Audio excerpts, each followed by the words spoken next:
ಗೌರಿ ಶಕ್ತಿ ಸ್ಟುಡಿಯೋದಲ್ಲಿ ಯಾವುದೊಂದು ವಿಡಿಯೋ ನೋಡಿದರೆ ಸಾಮಾನ್ಯವಾಗಿ ನನ್ನ ವೀಡಿಯೋಸ್ಗೆ ನೆಗೆಟಿವ್ ಕಾಮೆಂಟ್ಸ್ ಜಾಸ್ತಿ ಬರುತ್ತೆ. ನಿಮ್ಗೆ ಹೇಳಿದ್ದಲ್ಲ, ಯಾಕಂದರೆ ಈ ಸೈನ್ಸನ್ನು ಒಪ್ಪದೇ ಇರೋರು ಅಥವಾ ಇಷ್ಟು ದುಡ್ಡ ಏನಕ್ಕೆ ಇದೆಲ್ಲ ಫ್ರಾಡು ಹೀಗೆಲ್ಲ ಆಡ್ತಾರೆ. ನಾವೆಲ್ಲ ತಲೆ ಕೆಡಿಸ್ಕೊಳ್ಳೋಲ್ಲ ಅಂತ ನಿಮ್ಗೆ ಗೊತ್ತಿದೆ, ಹೌದಲ್ವಾ? ಯಾರಿಗೆ ಯೋಗ ಯೋಗ್ಯತೆ ಇರ್ತದೋ ಅವ್ರು ಬಂದೇ ಬರ್ತಾರೆ. ಸೊ ಆದರೂ ನೀವೆಲ್ಲ ಬಂದಿದ್ದೀರಿ ಅಂದರೆ ನಿಮಗೆ ಯೋಗ ಯೋಗ್ಯತೆ ಎರಡೂ ಇದೆ. ಸೊ ಅವರಿಗೆ ಅದೇ ಪಾಸ್ಟ್ ಲೈಫ್ ಕೂಡ ನಾನು ಏನು ಅದು ಪಾಸ್ಟ್ ಲೈಫ್ ಹೇಗೆ ಅದೆಲ್ಲ ಕೇಳಿದ್ರು ಕ್ಯೂರಿಯಾಸಿಟಿಗೆ. ನಾನು ಕಲಿಬೋದ ಅಂತ ಹೇಳಿದ್ರು. ನಿಮ್ಗೆ ಎಲ್ಲಿ ಟೈಮ್ ಇರುತ್ತೆ ಅಂತ ಹೇಳಿದ್ರೆ ಆಮೇಲೆ ನಾನು ಎಕ್ಸ್ಪೀರಿಯನ್ಸ್ ಮಾಡ್ಬೋದು, ಆಬ್ವಿಯಸ್ಲಿ ಎಕ್ಸ್ಪೀರಿಯನ್ಸ್ ಮಾಡ್ಬೋದು. ಸೇಮ್ ನಿಮಗೆ ಏನು ಆಡಿಯೋ ಕೊಟ್ಟಿದ್ದು ಅವ್ರಿಗೂ ಅದೇ ಆಡಿಯೋ ಕೊಟ್ಟಿದ್ದೆ. ಲಕ್ಕಿಲಿ ಓಪನ್ ಆಯ್ತು ಅವ್ರದ್ದು. ಈ ಸಹ 2 of his lives. ಈ ಮಾತಲ್ಲಿ ಹೇಳಿದ್ರೆ ಎಲ್ರಿಗೂ ನಮಸ್ಕಾರ. ಮೊದಲನೇದಾಗಿ ಒಂದು ಅವಕಾಶ, ಇಂತಹ ನಿಮ್ಮೆಲ್ಲ ಒಳ್ಳೆ ಸೋಲ್ಸ್ ಅಂತ ನಾನು ಏನು ಹೇಳ್ತೀನಿ, ಅವ್ರ ಮಧ್ಯ ಕೂತ್ಕೊಂಡು ನಾನು ಕೂಡ ಮಾತನಾಡ್ತಿದ್ದೀನಿ ಅಂದರೆ ನಿಮ್ಮ ಎನರ್ಜಿ ನನಗೆ ಫೀಲ್ ಆಗೇ ಆಗುತ್ತೆ. ಸೊ ಇಂಥ ಅವಕಾಶ ಕೊಟ್ಟಂತ ರಾಮಚಂದ್ರ ಗುರೂಜಿ ಮತ್ತು ಎಂಟೈರ್ ಟೀಮ್ ಅವರಿಗೆ, ನಿಮಗೆ ಎಲ್ಲರಿಗೂ ಕೂಡ ನನ್ನ ಧನ್ಯವಾದಗಳನ್ನು ಹೇಳ್ತೀನಿ. ಸೊ ನಾನು ಈ ಕಾರ್ಯಕ್ರಮ ಒಂದ್ಸಲ ಗೌರಿ ಶಕ್ತಿ ಸ್ಟುಡಿಯೋದ ಪ್ರೋಗ್ರಾಮ್ ನೋಡಾದ್ಮೇಲೆ ಗುರುಗಳನ್ನು ಭೇಟಿ ಮಾಡಬೇಕು ಅಂತ ಮೋಹನ್ ಅವ್ರ ಹತ್ರ ಮಾತಾಡಿದೆ. ಮೋಹನ್ ಪರಿಚಯ ಮಾಡಿಕೊಟ್ರು, ಗುರುಗಳನ್ನು ಒಮ್ಮೆ ಭೇಟಿ ಮಾಡಿದೆ ಅಷ್ಟೇ, ಜಸ್ಟ್ ಒಂದು 3-4 days ಬ್ಯಾಕ್. ಸೊ ನನ್ನ ಎಕ್ಸ್ಪೀರಿಯನ್ಸ್ ಹೇಳಬೇಕು ಅಂದರೆ, ಗುರುಗಳು 2 ಆಡಿಯೋವನ್ನು ವಾಟ್ಸಪ್ಪಲ್ಲಿ ಕಳಿಸ್ಕೊಟ್ರು. ಒಂದರಲ್ಲಿ ಕನ್ನಡ ಇತ್ತು, ಒಂದರಲ್ಲಿ ಇಂಗ್ಲೀಷ್ ಇತ್ತು. ನಿಮ್ಗೆ ಯಾವ್ದು ಬೇಕೋ ಕೇಳಿ ಅಂತ ಹೇಳಿದ್ರು. ಕನ್ನಡದವನಾಗಿರೋದ್ರಿಂದ, ಕನ್ನಡದ ಅಭಿಮಾನ ಜಾಸ್ತಿ ಇರೋದ್ರಿಂದ ಕನ್ನಡನೇ ಫಸ್ಟ್ ಕೇಳಿದ್ರು. ನಾನು ಯಾವಾಗೂ ಹೇಳ್ತೀನಿ, ನೀವು ನನಗೆ ಮಾತಾಡೋದಕ್ಕೆ ಮೈಕ್ ಕೊಟ್ರೆ, ನಮ್ಮ ತಾಯಿ ಹೇಳ್ತಾರೆ, ಈ ನಕ್ಸಲಿಟ್ ಯಾರ್ಯಾರು ಇರ್ತಾರಲ್ಲ ಅವ್ರಿಗೆ ಗನ್ ಕೊಡಬೇಡಿ ಕೈಗೆ, ರುದ್ರಮೂರ್ತಿಗೆ ಮೈಕ್ ಕೊಡಬೇಡಿ ಅಂತ ಹೇಳ್ತಾರೆ ನಮ್ಮ ತಾಯಿ. ಯಾಕಂದ್ರೆ ನಕ್ಸಲೈಟ್ರಿಗೆ ಗನ್ ಕೊಟ್ರೆ ಅವರು ಏನ್ ಮಾಡ್ಬೇಕು ತೋರಿಸ್ತಾರೆ, ಮೈಕ್ ಕೊಟ್ರೆ ನಮಗೆ ಪ್ರಾಬ್ಲಮ್ ಅಂತಾನು ಹೇಳ್ತಾರೆ ತಾಯಿ. ಸೊ ಇವತ್ತು ಮದರ್ಸ್ ಡೇ ಬೇರೆ, ಇಲ್ಲಿರುವಂತಹ ಎಲ್ಲಾ ತಾಯಂದಿರಿಗೂ ಕೂಡ ಮದರ್ಸ್ ಡೇ ಶುಭಾಶಯಗಳನ್ನು ಕೂಡ ಹೇಳ್ತೀನಿ. ಆಮೇಲೆ ನನಗೆ ಮದರ್ಸ್ ಡೇ ಎವ್ರಿ ಡೇ, ನಾನು ಇವತ್ತೇ ಮಾಡಬೇಕು ಆ ತರ ಅಲ್ಲ, ಬಟ್ ಇವತ್ತೊಂದು ಸ್ಪೆಷಲ್ ಡೇ. ಮದುವೆ ಆಗಿದೆ ನನಗೂ ಕೂಡ, 2 ಮಕ್ಕಳು ಇದ್ದಾರೆ. ಆದ್ರೆ ಹೆಂಡತಿಯ ಪಾತ್ರವೂ ಕೂಡ ಅಷ್ಟೇ ಇಂಪಾರ್ಟೆಂಟ್. ಯಾಕೆ ಅಂದ್ರೆ ನನಗಳು ಹೆಂಡತಿ ಆಗಿರ್ತಾಳೆ, ಆದ್ರೆ ನನ್ನ ಮಕ್ಕಳುಗಳು ಸ್ಟಿಲ್ ಮದರ್ ಆಗಿರ್ತಾಳೆ. ಸೊ ಹೆಂಡತಿ ತಾಯಿ ಎರಡೂ ಪ್ರಮುಖ ಪಾತ್ರ ಅನ್ನೋದನ್ನ ಹೇಳ್ತೀನಿ. ಸೊ ನನ್ನ ಎಕ್ಸ್ಪೀರಿಯನ್ಸ್ ಬಗ್ಗೆ ಶೇರ್ ಮಾಡಬೇಕು ಅಂದ್ರೆ, ಆಡಿಯೋ ಕೇಳಿದೆ. ಸೊ ನಾನೇನ್ ಮಾಡಿದೆ ಅಂದ್ರೆ, ನಾರ್ಮಲಿ ಬೆಳಿಗ್ಗೆ ಎದ್ದಾಕ್ಷಣ ನೀವು ಇಮಿಡಿಯೇಟ್ ಆಗಿ ಕೇಳಿದ್ರೆ that is the best time to do ಅನ್ನೋದು ನನ್ನ ಅನಿಸಿಕೆ. ಸೊ ಯಾಕಂದ್ರೆ ಮೈಂಡ್ ಫ್ರೆಶ್ ಇರುತ್ತೆ, ಅವಾಗ ತಾನೇ ನಿದ್ದೆ ಮಾಡಿರ್ತೀರಾ. ನಿದ್ದೆ ಮಾಡಿ ಎದ್ದಿದ ತಕ್ಷಣ ಓಕೆ, ನಿಮ್ ನ್ಯಾಚುರಲ್ ಕಾಲ್ಸ್ ಏನೋ ತುಂಬಾ ಅರ್ಜೆಂಟ್ ಇದೆ ಹೋಗ್ಲೇಬೇಕು ಅನ್ನೋರು ಹೋಗ್ರಿ ಅಂತ ಹೇಳ್ತೀರಾ ಹೊರತು, ನಾನೇನ್ ಮಾಡಿದೆ, ಎದ್ದಿದ ತಕ್ಷಣನೇ ಆ ಆಡಿಯೋನ ಕೇಳಿದೆ. ಕನ್ನಡದಲ್ಲೇ ಕೇಳಿದೆ ಗುರುಗಳದು. ಇಂಗ್ಲಿಷ್ ಇನ್ನೊಂದು ಆಡಿಯೋ ಕೊಟ್ಟಿದ್ರು, ನಾನು ಅದಕ್ಕೆ ಓಪನ್ ಮಾಡಲಿಲ್ಲ. ನಾನು ಕೇಳಿದಾಗ ನನ್ನಲ್ಲಿ ಇನ್ಸ್ಟಿಂಕ್ಟ್ ಆಗಿ ಏನು ಬರುತ್ತೆ ಅದನ್ನ ಮಾಡ್ತಾ ಹೋದೆ. ಈ ಲಾಜಿಕ್ಕು ಪ್ರಶ್ನೆ ಅದನ್ನ ನಾನು ಮಾಡಲೇ ಇಲ್ಲ. ಆಮೇಲೆ ನೀವು ಬರೀ ಆಯ್ತು ಟಿವಿಲಿ ನನ್ನ ನೋಡಿದ್ದೀರಾ ಇದೆಲ್ಲ ಹೇಳ್ತೀರಲ್ಲ, ನಾನು ಚಾರ್ಟರ್ಡ್ ಅಕೌಂಟೆಂಟ್ ಮತ್ತೆ 5 ಮಾಸ್ಟರ್ ಡಿಗ್ರಿ ಮಾಡಿದ್ದೀನಿ. ನಾನು BCom ಅಂತ ಯಾಕೆ ಬರ್ಕೊಳಲ್ಲ ಅಂದ್ರೆ, ಅದು ಅಂಡರ್ ಗ್ರಾಜುಯೇಟ್. ಸೊ BCom ಡಿಗ್ರಿನೇ ಅಲ್ಲ, ಅದು ಮಾಡಿದ್ದೀನಿ. ಮಾಸ್ಟರ್ ಡಿಗ್ರಿ 5 ಮಾಡಿದ್ದೀನಿ, MCom, MFM, MPhil, PGD, BA, PGD, MM plus CA chartered accountant. So ಇಷ್ಟೆಲ್ಲ ಮಾಡಿ ನಾನು ಮಾತನಾಡ್ತಿದ್ದೀನಿ. ಲಾಜಿಕ್ ಬ್ರೈನ್ ಅನ್ನು ನೀವು ಆಫ್ ಮಾಡಿದ್ರೇನೆ ಮಿರಾಕಲ್ಸ್ ಅನ್ನು ಕಾಣಕ್ಕೆ ಸಾಧ್ಯ ಅನ್ನೋದು ನನ್ನ experience. What were you in your past life? ನಾನು ಆಡಿಯೋನ ಕೇಳಿದಾಗ ಏನಾಯಿತು ಅಂದರೆ, ಜಸ್ಟ್ ಅಲ್ಲಿ ಏನು ಗುರುಗಳು ಇನ್ಸ್ಟ್ರಕ್ಷನ್ ಕೊಡ್ತಾ ಇದ್ರು ಅದನ್ನು ನಾನು ಫಾಲೋ ಮಾಡ್ತಾನೆ ಹೋಗ್ತಾ ಇದ್ದೆ. ನಾನು 2 ನನ್ನ ಪಾಸ್ಟ್ ಲೈಫು ವಿತ್ ಇಯರ್ಸ್ ಬಂತು ನನಗೆ. ನಾನು ಒಂಚೂರು ಮರ್ತೋಗಿದ್ದೀನಿ ಇವಾಗ ನೆನಪಿಸ್ಕೋಬೇಕು ಅಂದರೆ, ಬಟ್ ಐ ಕುಡ್ ಕ್ಲಿಯರ್ಲಿ ಸೇ, ಒಂದು ಬಂದು 16-18, ದಟ್ ಈಸ್ 1618, ಅದು ಫಸ್ಟ್ ಬಂತು ಇಮಿಡಿಯೇಟಾಗೆ. ಆ್ಯಂಡ್ ಆ ಲೈಫಲ್ಲಿ ನಾನು ಋಷಿಯಾಗಿದ್ದೆ. ನನ್ನ ಹೆಂಡತಿ ಏನಿದ್ಲು ಅವಳು, ನಾನು ಶಿವನ ಪೂಜೆ ತುಂಬ ಮಾಡ್ತಾ ಇದ್ವಿ. ಈಗ ನನಗೆ ಯಾವಾಗಲೇ ನೀವು ಫ್ರೀ ಟೈಮ್ ಕೊಟ್ಟರೆ ಫಸ್ಟು ನಾನು ತಿರುವಣ್ಣಾಮಲೆಗೆ ಹೋಗ್ತೀನಿ, ಇಲ್ಲ ಇಲ್ಲೇ ಬೆಂಗಳೂರಲ್ಲೂ ಅನೇಕ ದೇವಸ್ಥಾನಗಳು, ಶಿವನ ದೇವಸ್ಥಾನ ಏನೇನಿದೆ ಎಲ್ಲ ಕಡೆ ಹೋಗ್ತಾ ಇರ್ತೀನಿ. ನಮ್ಮ ಮನೇಲಿ ಬೈತಾರೆ ಎಷ್ಟೊಂದು ಜನ. ಆಮೇಲೆ ಕೆಲವರು ಕೇಳ್ತಾರೆ, ಇವ್ರಿಗೆ ರುದ್ರಮೂರ್ತಿಗೆ ತುಂಬ ಪ್ರಾಬ್ಲಮ್ ಇದೆ ಅದಕ್ಕೆ ದೇವಸ್ಥಾನಕ್ಕೆ ಹೋಗ್ತಾರೆ ಅಂತ. ಸೊ ಯಾರೇನೇ ಹೇಳ್ಕೊಂಡ್ಲಿ, ನೀವು ಯಾವಾಗ ಬೇರೆಯವ್ರ ಮಾತನ್ನ ಇಗ್ನೋರ್ ಮಾಡ್ತೀರಾ, ನಮ್ಮ ಜೀವನ ನಮಗೆ ಮುಖ್ಯ, ಯಾರು ಏನಾನ ಹೇಳ್ಕೊಂಡ್ಲಿ. ಗುರುಗಳು ಎಷ್ಟು ಚೆನ್ನಾಗಿ ಹೇಳಿದ್ರು, ಅದಕ್ಕೆ ನಾನು ಇನ್ನೂ ಈಸಿಯಾಗಿ ಹೇಳ್ತೀನಿ. ಆನೆ ನಡ್ಕೊಂಡು ಹೋಗ್ತಾ ಇದ್ರು, ಸುತ್ತಲೂ ನಾಯಿ ಬಂದು ಬಗಳ್ತಾ ಇರುತ್ತೆ. ಆನೆ ನಾನು ಬಲಿಷ್ಠ ಅಂದ್ಬಿಟ್ಟು ಅದ್ರ ಶಕ್ತಿ ಎಲ್ಲ ಬಿಟ್ಬಿಟ್ಟು ಆ ನಾಯಿ ಜೊತೆ ಅದು ಫೈಟಿಂಗ್ ಮಾಡಲ್ಲ, ಆನೆ ಪಾಡಿಗೆ ನಡ್ಕೊಂಡು ಹೋಗುತ್ತೆ. ಸೊ ನಾಯಿ ಬಗಳದ್ ಇದ್ದೇ ಇರುತ್ತೆ. ನಾನು ನಾಯಿನ ಸಾಯಿಸ್ತೀನಿ ಅಂತ ಹೋಗ್ತೀರಾ ಅಂದ್ರೆ ಅದು ತಪ್ಪು, ನಿಮ್ಮ ಶಕ್ತಿಗೆ ಅದು ಶ್ರೇಯಸ್ಸಲ್ಲ. ಸೊ ಅದನ್ನ ಇಗ್ನೋರ್ ಮಾಡಿಕೊಂಡು ನಮ್ಮ ಪಾಡಿಗೆ ನಾವು ನಡ್ಕೊಂಡು ಹೋಗಬೇಕು. ಸೊ ಆ ಶಿವನ ಪೂಜೆಯನ್ನು ನಾನು ಆ 1618 ಲೈಫಲ್ಲಿ ಮಾಡಿದ್ನಲ್ಲ, 1618ರಲ್ಲಿ, ಅದು ಈ ಲೈಫಲ್ಲೂ ತುಂಬ ಕಾಣ್ತಾ ಇದೆ ನನಗೆ. ಸೊ ಒನ್ ಮೋರ್ ಲೈಫ್, ಇನ್ನೊಂದು ಲೈಫ್ ಅದರ ಮುಂಚೆ ನಾನು ನೋಡಿದ್ರಲ್ಲಿ ಇಟ್ ವಾಸ್ ಸಂವೇರ್ ಅರೌಂಡ್ 14-16 ಅನ್ಸುತ್ತೆ, 14-16, ಅದು ನನ್ನ ನಂಬರ್ ಗ್ಯಾಪ್ನ ಇದೆ ಚೆನ್ನಾಗೆ. ಸೊ ಆ ಲೈಫಲ್ಲೂ ನಾನು ಇನ್ನೊಂಚೂರು ನೆನೆಸ್ಕೊಂಡ್ರೆ, ನನ್ನ ಈಗಿರುವ ವೈಫ್ ಏನಿದ್ದಾಳೆ ಆ ಎರಡೂ ಲೈಫಲ್ಲಿ ಅವಳು ನನಗೆ ವೈಫ್ ಆಗಿರಲಿಲ್ಲ. ಓದ್ ಲೈಫಲ್ಲಿ ವೈಫ್ ಆಗಿದ್ಲು, ಅದ್ರ ಹಿಂದೆ ಲೈಫಲ್ಲಿ ನಾನು ರಾಜನಾಗಿದ್ದೆ, ಅವಳು ದಾಸಿ ಆಗಿದ್ಲು. ಸೊ ನನಗೆ ಇವಾಗ ಸೋಲ್ಮೇಟ್ ಅಂತ ಗುರುಗಳು ಹೇಳ್ತಾ ಇರ್ತಾರಲ್ಲ, ಅದು ಅವ್ರು ಹೇಳಿದ ಮೇಲೇನೂ ನನಗೆ ತಲೆಗೆ ಬರಲೇ ಇಲ್ಲ. ಸೊ ಎಲ್ಲೋ ಇವ್ರು ಫಾಲೋ ಮಾಡ್ತಾ ಇದ್ದಾರೆ ತುಂಬ ಅಂತ ಅನ್ನಿಸ್ತಾ ಇದೆ. But I am very very happy. ನಾನು ಈಗ ಹೆಂಡತಿ ಎರಡು ಲೈಫಲ್ಲಿ ಇದ್ಲು, ಆದರೆ ಅವಳು ಫಸ್ಟ್ 14th-16th ಲೈಫಲ್ಲಿ ನನಗೆ ದಾಸಿ ಅಂದರೆ ಸರ್ವೆಂಟ್ ಆಗಿದ್ಲು, ಸೇವಕಿ ಆಗಿದ್ಲು, ಹೆಂಡತಿ ಆಗಿರಲಿಲ್ಲ. ನೆಕ್ಸ್ಟು ಇಮಿಡಿಯೇಟ್ ಹಿಂದೆ ಏನು ನೋಡಿದೆ, ಅದರಲ್ಲಿ ನಾನು ಋಷಿ ಆಗಿದ್ದೆ, ಅವಳು ನನಗೆ ಹೆಂಡತಿ ಆಗಿದ್ಲು. ಈಗಿರೋ ಲೈಫಲ್ಲಿ ಋಷಿನೂ ಇಲ್ಲ, ಹೆಂಡತಿ ಆಗಿದ್ದಾಳೆ. ಸೊ ಇದು ನನಗೆ ಖಂಡಿತವಾಗ್ಲೂ ಎಕ್ಸ್ಪೀರಿಯನ್ಸ್ ಆಯಿತು, ಫಸ್ಟ್ ಟೈಮೇ ಎಕ್ಸ್ಪೀರಿಯನ್ಸ್ ಆಯಿತು ಈಸಿಯಾಗೆ. ಆಮೇಲೆ ನನಗೆ ಇನ್ನೊಂದು ಬೇಜಾರು ಏನಾಯಿತು ಅಂದರೆ, ಇಷ್ಟೆಲ್ಲ ಆಯಿತು, ನಾನು ಇನ್ನೂ ಕಲಿಬೇಕು ಅಂದರೆ ಗುರುಗಳು ನೋಡಿದ್ರೆ ನಾನು ಕೋರ್ಸ್ ಇದೆ ಇಲ್ಲಿ ಅಂತ ಅಂದರು. ಅಲ್ಲಿಗೆ ಸ್ಟಾಪ್ ಮಾಡೋದನ್ನು ಇವತ್ತಿಗೆ ವಾಪಸ್ ಬಂದಿದ್ದೀನಿ. ಯಾರಿಗೆ ಇನ್ಕ್ವಿಸಿಟ್ನೆಸ್ ಅಥವಾ ಈ ಕುತೂಹಲ, ಕ್ಯೂರಿಯಾಸಿಟಿ ಜಾಸ್ತಿ ಇರುತ್ತೆ, ತುಂಬಾ ಬೆಳಿಬೋದು. ಆಮೇಲೆ ನಂದು ಒಂದೇ ಲೈನ್ ಸ್ಟೇಟ್ಮೆಂಟ್ ಯಾವಾಗಲೂ ಹೇಳ್ತೀನಿ, ನೀವು ದುಡ್ಡು ಮಾಡಬೇಕು ಅಂದರೆ ಫಸ್ಟು ಮೈಂಡಲ್ಲಿ ರಿಚ್ ಆಗಬೇಕು. ನಾನು ರಿಚ್ ಆದಮೇಲೆ ಮೈಂಡ್ ಸೆಟ್ ಚೇಂಜ್ ಮಾಡ್ತೀನಲ್ಲ, ಫಸ್ಟ್ ಮೈಂಡ್ ಸೆಟ್ ಚೇಂಜ್ ಮಾಡ್ಬೇಕು, ಆಮೇಲೆ ರಿಚ್ನೆಸ್ ಆಟೋಮೆಟಿಕ್ಕಾಗಿ ಬರುತ್ತೆ. ಆಮೇಲೆ ಅನೇಕ ಜನ ಹೇಳ್ತಾರೆ ರಿಚ್ನೆಸ್ ಮುಖ್ಯ ಅಲ್ಲ, ದುಡ್ಡು ಮುಖ್ಯ ಅಲ್ಲ, ಸ್ಪಿರಿಚುವಾಲಿಟಿ, ದೇವರು, ಲವ್, ಅಫೆಕ್ಷನ್ನು ಇದು ಮುಖ್ಯ. ಬಿಲ್ ಗೇಟ್ಸ್ ಮೆಲಿಂಡಾ ಅಂತ ವೈಫನ್ನು ಡೈವರ್ಸ್ ಮಾಡ್ಬಿಟ್ಟ, 25 ವರ್ಷ ಮದುವೆ ಆದಮೇಲೆ ಡೈವರ್ಸ್ ಮಾಡ್ದ ಅವನು. ಏನು ಪ್ರಯೋಜನ, ಬಿಲ್ ಗೇಟ್ಸ್ ಅಷ್ಟೊಂದು ದುಡ್ಡು ಮಾಡ್ದ ಅಂತ. ಸೊ ಒಬ್ಬ ಬಿಲ್ ಗೇಟ್ಸ್ಗೆ ಋಷಿ ಹೋಗಿ ಹೇಳ್ತಾನೆ, making money is nonsense ಅಂತ. ಅದಕ್ಕೆ ಬಿಲ್ ಗೇಟ್ಸ್ ಹೇಳ್ತಾನೆ, you make enough money before talking such nonsense. ಅಂದ್ರೆ ದುಡ್ಡು ಎಲ್ಲ ಅಲ್ಲ ಅನ್ನೋದು ನಾನು ಒಪ್ತೀನಿ, ಆದ್ರೆ ನೀವು ಅದನ್ನ ಹೇಳಕ್ ಮುಂಚೆ ಫಸ್ಟ್ ದುಡ್ಡು ಮಾಡಿರ್ಬೇಕು. ದುಡ್ಡು ಮಾಡ್ದೇನೆ ದುಡ್ಡು ಎಲ್ಲ ಅಲ್ಲ ಅನ್ನೋದಲ್ಲ. ಆಮೇಲೆ 0 ಲೆವೆಲ್ನಿಂದ ಸ್ಟಾರ್ಟ್ ಮಾಡಿ. ನಾನು ಇವತ್ತು ನಿಮ್ಮ ಮುಂದೆ ನಿಂತ್ಕೊಂಡು ಹೇಳ್ತಾ ಇದ್ದೀನಿ, ನನ್ನ ಮನೆ ಸದಾಶಿವನಗರಲ್ಲಿರೋದು 50 ಕೋಟಿ ಬರೀ ಮನೆ ವ್ಯಾಲ್ಯೂ. ಬಟ್ 0 ಇಂದ ಶುರು ಆಗಿದ್ದು. ತಾಯಿ ಆಶೀರ್ವಾದ, ಗುರುಗಳ ಆಶೀರ್ವಾದ, ತಂದೆ ತಾಯಿ ಯಾವತ್ತು ನೀವು ಚೆನ್ನಾಗಿ ಅವ್ರನ್ನ ನೋಡ್ಕೊಳ್ತೀರಾ, ಇದೆಲ್ಲ ಆಟೋಮೆಟಿಕ್ ಟೈಮಲ್ಲಿ ಬಂದ್ಬಿಡುತ್ತೆ. ದುಡ್ಡು ಮಾಡೋದ ಮೇಲೆ ಹೇಳಬೇಕು, ದುಡ್ಡು ಮಾಡೋದು ಎಲ್ಲ ಅಲ್ಲ ಅಂತ. ಅದಕ್ಕೆ ಮುಂಚೆ ಹೇಳೋದು ಖಂಡಿತವಾಗ್ಲೂ ಒಳ್ಳೇದಲ್ಲ. ಸೊ ಇಷ್ಟು ಮಾತು ಹೇಳ್ಬಿಟ್ಟು ನನಗೆ ಅವಕಾಶ ಕೊಟ್ಟಿದ್ದಕ್ಕೆ ತುಂಬ ಧನ್ಯವಾದಗಳು.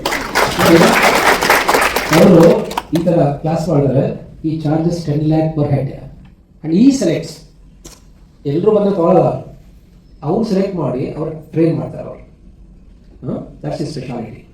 ಸೊ ಅವ್ರು ಹೇಳ್ತಾರೆ, ನಾನು ಕೂಡ ಟಾಪ್ ಕೊಟ್ಟು 100 ಇದಲ್ಲ, ವರ್ಲ್ಡ್ಸ್ ರಿಚೆಸ್ಟ್ ಪೀಪಲ್, ಅದರಲ್ಲಿ ಬರುವುದು ನಮ್ಮ ಡ್ರೀಮ್ ಅಂತ. ದುಡ್ಡು ಮಾಡಿ ಆಮೇಲೆ ಅದನ್ನು ಸತ್ಪಾತ್ರರಿಗೆ ದಾನ ಮಾಡ್ಬೋದು. ವಾರೆನ್ ಬಫೆಟ್ ಅಷ್ಟು ರನ್ ಮಾಡ್ತಾರೆ, ಈಸ್ ಮೇಕಿಂಗ್ ಚಾರಿಟಿ ಅಲ್ವಾ. ಈವನ್ ಬಿಲ್ ಗೇಟ್ಸ್ ಕೂಡ ಅವ್ರದ್ದು ಚಾರಿಟಿ ಇದೆ. ಚಾರಿಟಿ ಮಾಡಬೇಕಾದ್ರೆ ದುಡ್ಡು ಮಾಡಿದ್ರೆ ಹೆಂಗೆ ಮಾಡೋಕ್ಕಾಗುತ್ತೆ, ಬಡವರಿಗೆ ಸಹಾಯ ಮಾಡಬೇಕಾದ್ರೆ. ದುಡ್ಡು ಮಾಡೋ ಯೋಗ್ಯತೆ ಭಗವಂತನಿಗೆ ಕೊಟ್ಟಿದ್ದಾರೆ ಅಂದರೆ ಎಷ್ಟು ಬೇಗ ಮಾಡಿ. ಯಾಕಂದರೆ ಎಷ್ಟೋ ಜನಕ್ಕೆ ಇದಿಲ್ಲ, ಯೋಗ ಇಲ್ಲ. ಸೊ ಹಾಗಾಗಿ ಯೋಗ ಇದ್ದವರು ದುಡ್ಡು ಮಾಡಿ ಅದನ್ನು ಸರಿಯಾಗಿ ನೀವು ಅದನ್ನು ಯುಟಿಲೈಸ್ ಮಾಡಿ. ನೀವು ಒಂದು ಪೈಸಾ ತಿಂದೆ ಕೊಡಿ ದಾನ ಧರ್ಮವನ್ನು ಮಾಡಿ. ಈಗ ನಿಮ್ಮ ಪ್ರಶ್ನೆ ಯಾರಾದರೂ ಕೇಳಿ, ಹೌದು ವೆರಿ ಸೀಕ್ರೆಟ್ ಏನಾದ್ರು ಕೇಳಿ. Rajesh, you have any questions? Rajesh ಅವರು ಈ ಬಜೆಟ್ ಗಿಜೆಟ್ ಎಲ್ಲ ಬಂದಾಗ ಅನೇಕ ಬಾರಿ ಬಂದಿದ್ದೀರಿ. ನೀವು ರೆಡಿ ಹೋಗಿದ್ದೀರಿ? ಓ, ಲವ್ ಗುರು ರಾಜೇಶ್. ಓಕೆ, ಮದುವೆ ಆಗಿದೆ ರಾಜೇಶ್ ಅವರ? ಈಗ ಫಾಸ್ಟ್ ಟೈಪು ಇಲ್ಲಿ ಓಪನ್ ಆಯ್ತು. ಓ, ನಾನು ಮಿಸ್ ಮಾಡ್ಕೊಂಡೆ. ಆಮೇಲೆ ಇದೊಂದು ಮಾತು ಇವತ್ತು ಮದರ್ಸ್ ಡೇ ಹೇಳ್ತೀನಿ, ಪ್ರಶ್ನೆ ಯಾರನ್ನ ಬೇಗ ರೆಡಿ ಮಾಡ್ಕೊಳ್ಳಿ. ಆಮೇಲೆ ಏನ್ ಗೊತ್ತಾ, ನಾನು ಒಂದ್ಸಲ ಈ IIM ಬ್ಯಾಂಗ್ಳೂರ್ ಹೋಗಿದ್ದೆ, ಮುಖೇಶ್ ಅಂಬಾನಿ ಬಂದಿದ್ರು. IIM ಬ್ಯಾಂಗ್ಳೂರ್ ಬನ್ನರಘಟ್ಟ ರೋಡ್ ಹತ್ರ 1000 ಜನ ಇದ್ರು. ಮುಖೇಶ್ ಅಂಬಾನಿ ಬಂದಿದ್ರು. ನಾನು ಎಲ್ಲೋ ಲಾಸ್ಟ್ ಫ್ಲೋರ್ ಇದ್ದೆ, ಎದ್ದು ನಿಂತ್ಕೊಂಡು ಪ್ರಶ್ನೆ ಕೇಳಿದೆ, ಮೈಕ್ ಕಿತ್ಕೊಂಡು ಕೇಳಿದೆ. ನಮ್ಮ ಮನಸ್ಸಲ್ಲಿ ಏನ್ಸುತ್ತೆ ಪ್ರಶ್ನೆ ಕೇಳುವಾಗ ಅಂದ್ರೆ, ನಾನು ಕೇಳೋ ಕ್ವಶನ್ ರಾಂಗ್ ಆದ್ರೆ, ಬೇರೆಯವ್ರ ಪಕ್ಕದಲ್ಲಿರೋರು ನಕ್ಕಿದ್ರೆ ನನಗೇನು ಅನ್ಸುತ್ತೆ ನೋಡಿ. ಇವಾಗ ನೀವು ಎಲ್ಲರೂ ಪ್ರಶ್ನೆ ಕೇಳಬೇಕು ಅಂದ್ರೆ ಅಷ್ಟು ಅವಕಾಶ, ಅಷ್ಟು ಟೈಮ್ ನನಗೂ ಇಲ್ಲ, ಗುರುಗಳು ಕೊಡೋದಿಲ್ಲ. ಅವ್ರ ಕಾರ್ಯಕ್ರಮ ಇದೆ, ಇಷ್ಟು ಜನದಲ್ಲಿ ಇಲ್ಲ 100 ಜನ ಇರ್ಬೋದು, ಇಷ್ಟು ಜನದಲ್ಲಿ ಒಬ್ಬರಿಗೋ ಇಬ್ಬರಿಗೋ ಅವಕಾಶ ಸಿಗುತ್ತೆ. ಪ್ರಶ್ನೆ ತಪ್ಪಾದ್ರೂ ಪರವಾಗಿಲ್ಲ, ನಾನು ರುದ್ರಮೂರ್ತಿ ಪ್ರಶ್ನೆ ಕೇಳಿದ್ದೀನಿ ಇಷ್ಟು ಜನದಲ್ಲಿ. ಆ ಚೇಂಜ್ ನಿಮ್ಮಲ್ಲಿ ಬರಬೇಕು. ಆಮೇಲೆ ನಾನು ಯಾವಾಗಲೂ ಹೇಳ್ತೀನಿ, ಬದಲಾವಣೆ ಹುಟ್ಟದಾಗಿಂದ ಬರಲ್ಲ, ಈಗ ಬರ್ಬೋದು, ಈ ಕ್ಷಣದಲ್ಲಿ ಬರ್ಬೋದು. ನಾನು ಹುಟ್ಟದಾಗಿಂದ ಹಿಂಗೆ ಇರಲಿಲ್ಲ, ಯಾರೋ ನನಗೂ ಈ ಥರ ಗುರುಗಳು ಏನೋ ಹೇಳಿದ್ರು, ನಮ್ಮದು ಬಲ್ಪ್ ಅವಾಗ ಓಪನ್ ಆಗಿದೆ ಅಷ್ಟೇನೆ. ಇದು ಯಾವುದು ಹುಟ್ಟದಾಗಿಂದ ಓಪನ್ ಆಗಲ್ಲ, ಈಗ ನಿಮ್ಮ ಬಲ್ಪ್ ಓಪನ್ ಆದ್ರೆ ನಮಗೆ ಖುಷಿ. ಆಮೇಲೆ ಈ ಪ್ರಶ್ನೆ ತೊಗೊಳ್ತೀನಿ. ಕೂತ್ಕೊಳ್ಳಿ ಒಂದೇ ಒಂದು ನಿಮಿಷ. ರಾಜೇಶ್ ಅವ್ರ ಬಗ್ಗೆ ನಾನು ಅವ್ರು ರಾಜೇಶ್ ಅವರೇನೇನದೇ ಡೌಟ್ ಇತ್ತು, ಇವಾಗ ರಾಜೇಶ್ ರಿವೀಲ್ಸ್ ಅಂತ ನಾನು ಹೇಳಿದ್ನಲ್ಲ, ಗೊತ್ತಾಯ್ತು. ಈ ಮದರ್ಸ್ ಡೇಗೆ ಇದನ್ನು ಹೇಳಲೇಬೇಕು. ಪ್ರಾಣೇಶ್ ಅವರು ನನ್ನನ್ನು ಗಂಗಾವತಿಗೆ ಕರೆಸ್ಬಿಟ್ಟು ಆ ಡಿಮಾನಿಟೈಸೇಷನ್ ಟೈಮಲ್ಲಿ ಅವರು ಬ್ಯಾಂಕು ಮತ್ತು ಅಲ್ಲಿರುವ ಜನಗಳಿಗೆ ನನ್ನ ಹತ್ರ ಈ ಡಿಮಾನಿಟೈಸೇಷನ್ ಬಗ್ಗೆ ಮಾತನಾಡೋದಕ್ಕೆ ಒಂದು ಕಾರ್ಯಕ್ರಮ ಮಾಡಿದರು. ನಾನು ಹೋಗಿರಲಿಲ್ಲ ಫಸ್ಟು. ಆಮೇಲೆ ಪ್ರಾಣೇಶ್ ಅವರೇ ಕಾಲ್ ಮಾಡಿ, ಏನು ರುದ್ರಮೂರ್ತಿ ನಮಗೂ ಬರಲ್ಲ ಅಂತೀರಾ, ನೀವು ಬರಲೇಬೇಕು ಅಂತೇಳಿ ಅಲ್ಲಿ ಹೋಗಿದ್ದೆ. ಕಾರ್ಯಕ್ರಮ ಮಾಡುವಾಗ್ಲೂ ಗುರುಗಳು ಮಾತಾಡ್ತಿದ್ದಾಗ ಹೇಳಿದ್ರು, ನಾವು ಬೆಳಿಗ್ಗೆ ಒಂದು 6 ಗಂಟೆಗೆ ಶುರು ಮಾಡ್ತೀವಿ, ರಾತ್ರಿ 10 ಗಂಟೆ 11 ಗಂಟೆವರೆಗೂ ಹಿಡ್ಕೊಂಡಿರ್ಬೇಕು ಜನನ ಅಂತ. ಆ ಹಿಡ್ಕೊಂಡಿರೋದಕ್ಕೆ ಒಂದು ಸೈನ್ಸ್ ಇದೆ, ತಾಕತ್ತಿದೆ. ನಿಮಗೆ ಸಬ್ಜೆಕ್ಟ್ ಎಷ್ಟೇ ಚೆನ್ನಾಗಿ ಗೊತ್ತಿದ್ರೂ ನಾವೇನ್ ಮಾಡ್ತೀವಿ, ಕೆಲವೊಂದು ಹಾಸ್ಯವನ್ನ ಸೃಷ್ಟಿಸಿ ನೀವು ನಗ್ತೀರಾ, ಈಗ ನಾನೇನೋ ಮಾತಾಡ್ತಾ ನೀವು ಅಬ್ಸರ್ವ್ ಮಾಡಿ ಸೈಂಟಿಫಿಕ್ ಆಗಿ, ಈ ಜೋಕ್ಸ್ ಮುಖಾಂತರ ಕೈಯಲ್ಲಿ ಇಟ್ಕೋಬೇಕು ಜನನ್ನ, ವಾಯ್ಸ್ ಮುಖಾಂತರ. ಏನಿದು ಅಂದ್ರೆ ವಾಯ್ಸ್ ಮಾಡ್ಯುಲೇಷನ್ ಇರ್ಬೋದು, ಅಥವಾ ನಾನು ನೋಡುವಾಗ ನೀವು ನನ್ನನ್ನು ಅಬ್ಸರ್ವ್ ಮಾಡಿದ್ರೆ ನಾನು ಎಲ್ಲರನ್ನೂ ನೋಡ್ತೀನಿ, ಬರೀ ಒಂದೇ ಕಡೆ ಹಿಂಗೆ ನೋಡ್ತಾ ಇದ್ರೆ ಇವರೆಲ್ಲ ಆಫ್ ಆಗಿಬಿಡ್ತಾರೆ. ಈ ತರ ಸೈನ್ಸ್ ಇದೆ ಇದಕ್ಕೆ. ಈ ಮ್ಯಾಜಿಕ್ ಮಾಡ್ತಾರೆ, ನಿಮ್ಗೆ ವಾವ್ ಅನ್ಸುತ್ತೆ, ಅದರ ಮ್ಯಾಜಿಕ್ ಬಿಹೈಂಡ್ ಸೈನ್ಸ್ ಹೇಳ್ಕೊಡ್ತಾರೆ, ಅವಾಗ ನಿಮ್ಗೆ ಎಷ್ಟೇನಾ ಇದು ಅನ್ಸುತ್ತೆ. ಸೊ ಈಗೇನಕ್ಕೆ ಇದನ್ನ ಹೇಳ್ತಿದ್ದೆ ಅಂದ್ರೆ, ಮದರ್ಸ್ ಡೇ ದಿವಸ ಆ ಮಾತು ಹೇಳಿದೆ, ಪ್ರಾಣೇಶ್ ಅವರು ಈ ತರ ಕಾರ್ಯಕ್ರಮ ಮಾಡಿದ್ರು, ಅಲ್ಲಿ ಗಂಗಾವತಿ ಮಾತಾಡಿದೆ. ನಾನು ಹಾಸ್ಯ ತುಂಬಾ ಮಾಡ್ತೀನಿ, ನಾನು ಏನು ಅಂದ್ರೆ ಒಂದು ಆಸೆ, ಉದಯ ಟಿವಿಗೆ ಹೋಗ್ಬಿಟ್ಟು ಅಲ್ಲಿ ಹಾಸ್ಯ ಅದು ಕಾರ್ಯಕ್ರಮ ನಡೆಯುತ್ತಲ್ಲ, ನಾನು ಭಾಗವಹಿಸ್ಬೇಕು ಅದರಲ್ಲಿ. ಅವ್ರೇನ್ ಮಾಡ್ತಾರೆ, ಈ ಕಡೆ ಕೃಷ್ಣೇಗೌಡರು, ಸುಧಾಕರ್ ಇವರು ಅವರೆಲ್ಲ ಒಂದ್ ಕಡೆ, ಇವ್ರು ಒಂದ್ ಕಡೆ, ಈ ಆರ್ಗ್ಯುಮೆಂಟ್ ಇರುತ್ತೆ, ಲವ್ ಮ್ಯಾರೇಜ್ ಬೆಟರಾ ಅರೇಂಜ್ ಮ್ಯಾರೇಜ್ ಬೆಟರಾ, ಏನೋ ಒಂದು ಟಾಪಿಕ್ ಈ ತರ, ನಾನು ಇದಕ್ಕೆ ಹೋಗಿ ಭಾಗವಹಿಸ್ಬೇಕು ಅಂತ ನಾನೆಲ್ಲ ರೆಡಿ ಆಗ್ಬಿಟ್ಟು ಇನ್ನೇನು ಹೋಗ್ಬೇಕು. ಪ್ರಾಣೇಶ್ ಹೇಳಿದ್ರು, ಕಣ್ಣನ್ ಮಾಮ ಇದಾರೆ ಬಿಡಿ, ನೀವು ಚೆನ್ನಾಗಿ ಮಾತಾಡ್ತೀರಾ, ಬೇರೆ ನಾನು ಸೇರಿಸ್ತೀನಿ, ನೀವು ಬಂದ್ಬಿಡಿ ಯಾವುದೋ ಒಂದು ಕಾರ್ಯಕ್ರಮಕ್ಕೆ, ದೀಪಾವಳಿಗೋ ಯಾವಾಗ. ನಮ್ಮ ತಾಯಿ ಹೋಗ್ಬೇಡ ಅಂದ್ಬಿಟ್ರು. ನಾನು ಏನಪ್ಪ ಮಗ ಹೋಗಿ ಉದಯ ಟಿವಿಲಿ ಬರ್ತಾನೆ ಅಂತ ಫೇಮಸ್ ಪ್ರೋಗ್ರಾಮ್ ಹೊರಟೆ, ತಾಯಿ ನೋಡಿದ್ರೆ ಬೇಡ ಅಂತಾರೆ ಅಂತ. ನಮ್ಮ ತಾಯಿ ಓದಿರೋದು 6ನೇ ಕ್ಲಾಸು, ನಾನು 6 ಮಾಸ್ಟರ್ ಡಿಗ್ರಿ ವಿತ್ CA, ಅವ್ರು 6ನೇ ಕ್ಲಾಸು. ಹೋಗ್ಬೇಡ ಅಂದ್ರು. ನಾನು ಯಾಕಮ್ಮ ಹೋಗ್ಬಾರ್ದು, ನಾನು ಪಾಪ್ಯುಲರ್ ಆದ್ರೆ ನಿನ್ಗೆ ಇಷ್ಟ ಇಲ್ವಾ ಅಂದೆ. ಅವ್ರೇನು ಹೇಳಿದ್ರು, ನೀನು ಅಲ್ಲೋಗಿ ಹಾಸ್ಯ ಮಾಡಿ ಬರ್ತೀಯಾ, ನಾಳೆ ಬೆಳಗ್ಗೆ CNBC ET ನಾವು TV 9 ಬಂದು ಈ ಶೇರ್ ತಗೋ, ರಿಲಯನ್ಸ್ ಶೇರ್ ಅಂತ ಹೇಳ್ತೀಯಾ, ಜನ ಅದನ್ನು ಹಾಸ್ಯ ಅನ್ಕೊಂಡ್ಬಿಟ್ಟು ಯಾರು ನಿನ್ನ ಇದು ಯಾಕೆ ಹೇಳಿದೆ ಅಂದ್ರೆ, ನನಗೆ ಹಾಸ್ಯ ಬರುತ್ತೆ ಅಂದಾಕ್ಷಣ ನಾನು ಹಾಸ್ಯಕ್ಕೆ ಹೋಗಬಾರದು. ವಿರಾಟ್ ಕೊಹ್ಲಿ ಎಷ್ಟು ಜನ ಗೊತ್ತು ನೋಡಿ, ಇದು ಸೈನ್ಸ್. ಮಧ್ಯ ಮಧ್ಯ ಜನ ನಿದ್ದೆ ಹೋಗ್ಬಾರ್ದು ಅಂದ್ರೆ ನಾವೇನ್ ಮಾಡ್ತೀನಿ ಆಸ್ ಅ ಸ್ಪೀಕರ್ ಅಂದ್ರೆ, ನೋಡಿ ವಿರಾಟ್ ಕೊಹ್ಲಿ ಎಷ್ಟು ಜನ ಗೊತ್ತು ಅಂದ್ರೆ ಕೈ ಎತ್ತಬೇಕು ನೀವು, ಎಕ್ಸರ್ಸೈಸ್ ಆಗುತ್ತೆ. ಒಂದೇ ಕಡೆ ಕೂತಿರ್ತೀರಾ ನೋಡಿ, ನೀವು ನನಗೆ ನಿಮ್ಗೆ ಬಿಟ್ಬಿಟ್ರೆ 2 ದಿವಸ ಹೇಳ್ಕೊಡ್ತೀನಿ ಈ ತರ ಟೆಕ್ನಿಕ್ಸ್. ಬಟ್ ಗುರೂಜಿ ಫೀಸ್ ನಾನು ಚಾರ್ಜ್ ಮಾಡಲ್ಲ. ನಾನು 10 lakhs ಇದ್ದರೆ ಪ್ಲಸ್ ನಾನು ಸೆಲೆಕ್ಟ್ ಮಾಡ್ತೀನಿ. ಈಗ ನಾನು 20 ಲಕ್ಷ ಕೊಡ್ತೀನಿ ಫೀಸು, ನಾನು ನಿಮ್ಮ ಹತ್ರ ಕಲಿಬೇಕು ಅಂದ್ರೆ ನಾನು ತೊಗೊಳಲ್ಲ ನಿಮ್ಮನ್ನ. I will select you. ನಿಮ್ಮ ಹತ್ರ 10 lakhs ಇಲ್ಲ ಅಂದ್ರೂ ಪರವಾಗಿಲ್ಲ, 10 lakhs ಕೊಡ್ತೀನಿ ಅಂತ ಮೈಂಡ್ ಸೆಟ್ ಬಂದ್ರೆ ದುಡ್ಡು ಆಟೋಮೆಟಿಕ್ ಆಗಿ ಬರುತ್ತೆ. ನಾನು ರೋಲ್ಸ್ ರಾಯ್ ಕಾರ್ ತಗೋಬೇಕು ಅಂತ ಆಮೇಲೆ ಇದನ್ನು ಯಾವಾಗೂ ಹೇಳ್ತೀನಿ, in life everything is done twice, first in mind then in reality. So ನಾನು ಫಸ್ಟು ಈ ಥರ ಮನೆ ಕಟ್ಟಬೇಕು ಅಂತ ತಲೆಯಲ್ಲಿ ಹಾಕೊಂಡಿದ್ದೀನಿ, ಆಮೇಲೆ ಇವಾಗ ಲಾಸ್ಟ್ ಹೋದ ವರ್ಷದಲ್ಲಿ ಸದಾಶಿವನಗರ ಆ ಥರ ಮನೆ ಕಟ್ಟಿದೆ. ಸೊ ಮೊನ್ನೆ ನಾನು ಅನಿಲ್ ಅಗರ್ವಾಲ್ ಅಂತ ವೇದಾಂತ ಕಂಪನಿಯ ಓನರ್, ಲಂಡನ್ ಬಕಿಂಗ್ಹ್ಯಾಮ್ ಪ್ಯಾಲೇಸ್ ಪಕ್ಕದಲ್ಲಿ ಅವ್ರ ಮನೆ ಇದೆ. ಅವ್ರದ್ದು ಹೇಗೆ ಅಂದರೆ, ಈ ಥರ ಹಿಂಗೆ ಬ್ಯಾಡ್ಮಿಂಟನ್ ಕೋರ್ಟ್ ಇದೆ, ಬಟನ್ ಒತ್ತಿದ್ರೆ ಅದು ಓಪನ್ ಆಗುತ್ತೆ, ಸ್ವಿಮ್ಮಿಂಗ್ ಪೂಲ್ ಆಗುತ್ತೆ. ಅದು ನಾನು ಆ ವಿಡಿಯೋ ನೋಡಿದೆ, ಮೈಂಡಲ್ಲಿ ಆಲ್ರೆಡಿ ರೆಡಿ ಇದೆ. ಸೊ ನೆಕ್ಸ್ಟ್ ವರ್ಷದ ಒಳಗಡೆ ಅದು ಇಲ್ಲ ಸದಾಶಿವನಗರದಲ್ಲಿ ರೆಡಿ ಆಗುತ್ತೆ. ಬಕಿಂಗ್ಹ್ಯಾಮ್ ಪ್ಯಾಲೇಸ್ಗೆ ಹೋಗೋದು ಬೇಡ. ಅಂದರೆ everything in life happens twice, first in mind then it happens in reality. So ಇದೆಲ್ಲವನ್ನು ಕೂಡ ಗುರುಗಳು ಇನ್ನೂ ಚೆನ್ನಾಗಿ ಹೇಳ್ಕೊಡ್ತಾರೆ. ಅದು ನನ್ನ ಸಬ್ಜೆಕ್ಟ್ ಅಲ್ಲ.